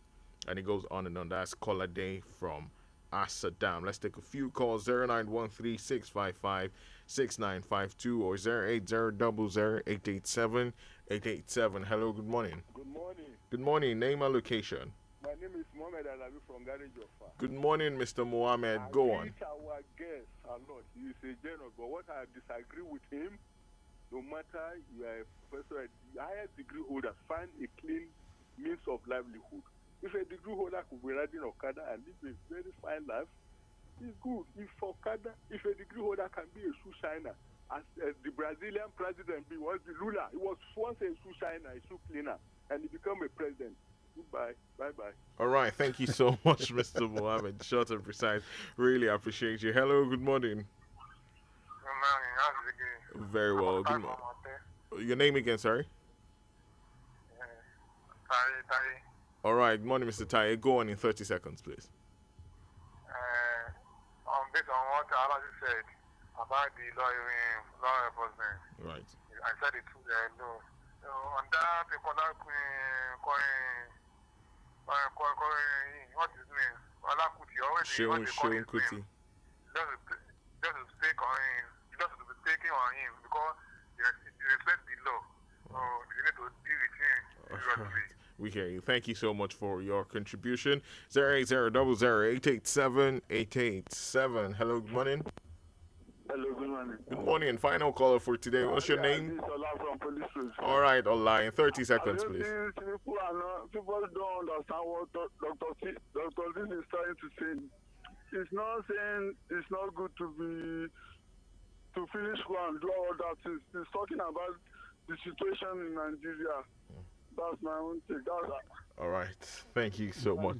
I mean, your opinion has been divided over the callers this one. Yeah. But on the final note, Dr. Z, what is your word to everyone listening? Yeah, my word is that I'm not saying you shouldn't do whatever you choose to, but don't let the education you are the one you study to go down the drain. Still find a way to use it because that million is not easy. That somebody has schooled you without those money, then you now turn it to just Okada alone because you can't give Okada to your children as as legacy. You want to make sure that you really use whatever you have spent your money on. And let's respect our law enforcement agents. Don't attack them. If they attack you, report them. Let them be dealt with. All right, thank you so much, Dr. Zil. That's the size of our package today on the Diamond Breakfast Show, a production of the News and Current Affairs Department. A big thank you to Dr. Zil Olatubonsu for honoring our invitation. My name is Mekamua Osigbodi, and this is Diamond 88.7 FM, Ilorin, your shining supreme station. Right after now is the news in our native dialect, and after that is Bauer. That's it. Big thank you to everyone working behind the scene. Big thank you to Adiola, Shewa, and Iman for making this work. Stay glued to your shining supreme station. We promise you the best of content through the day.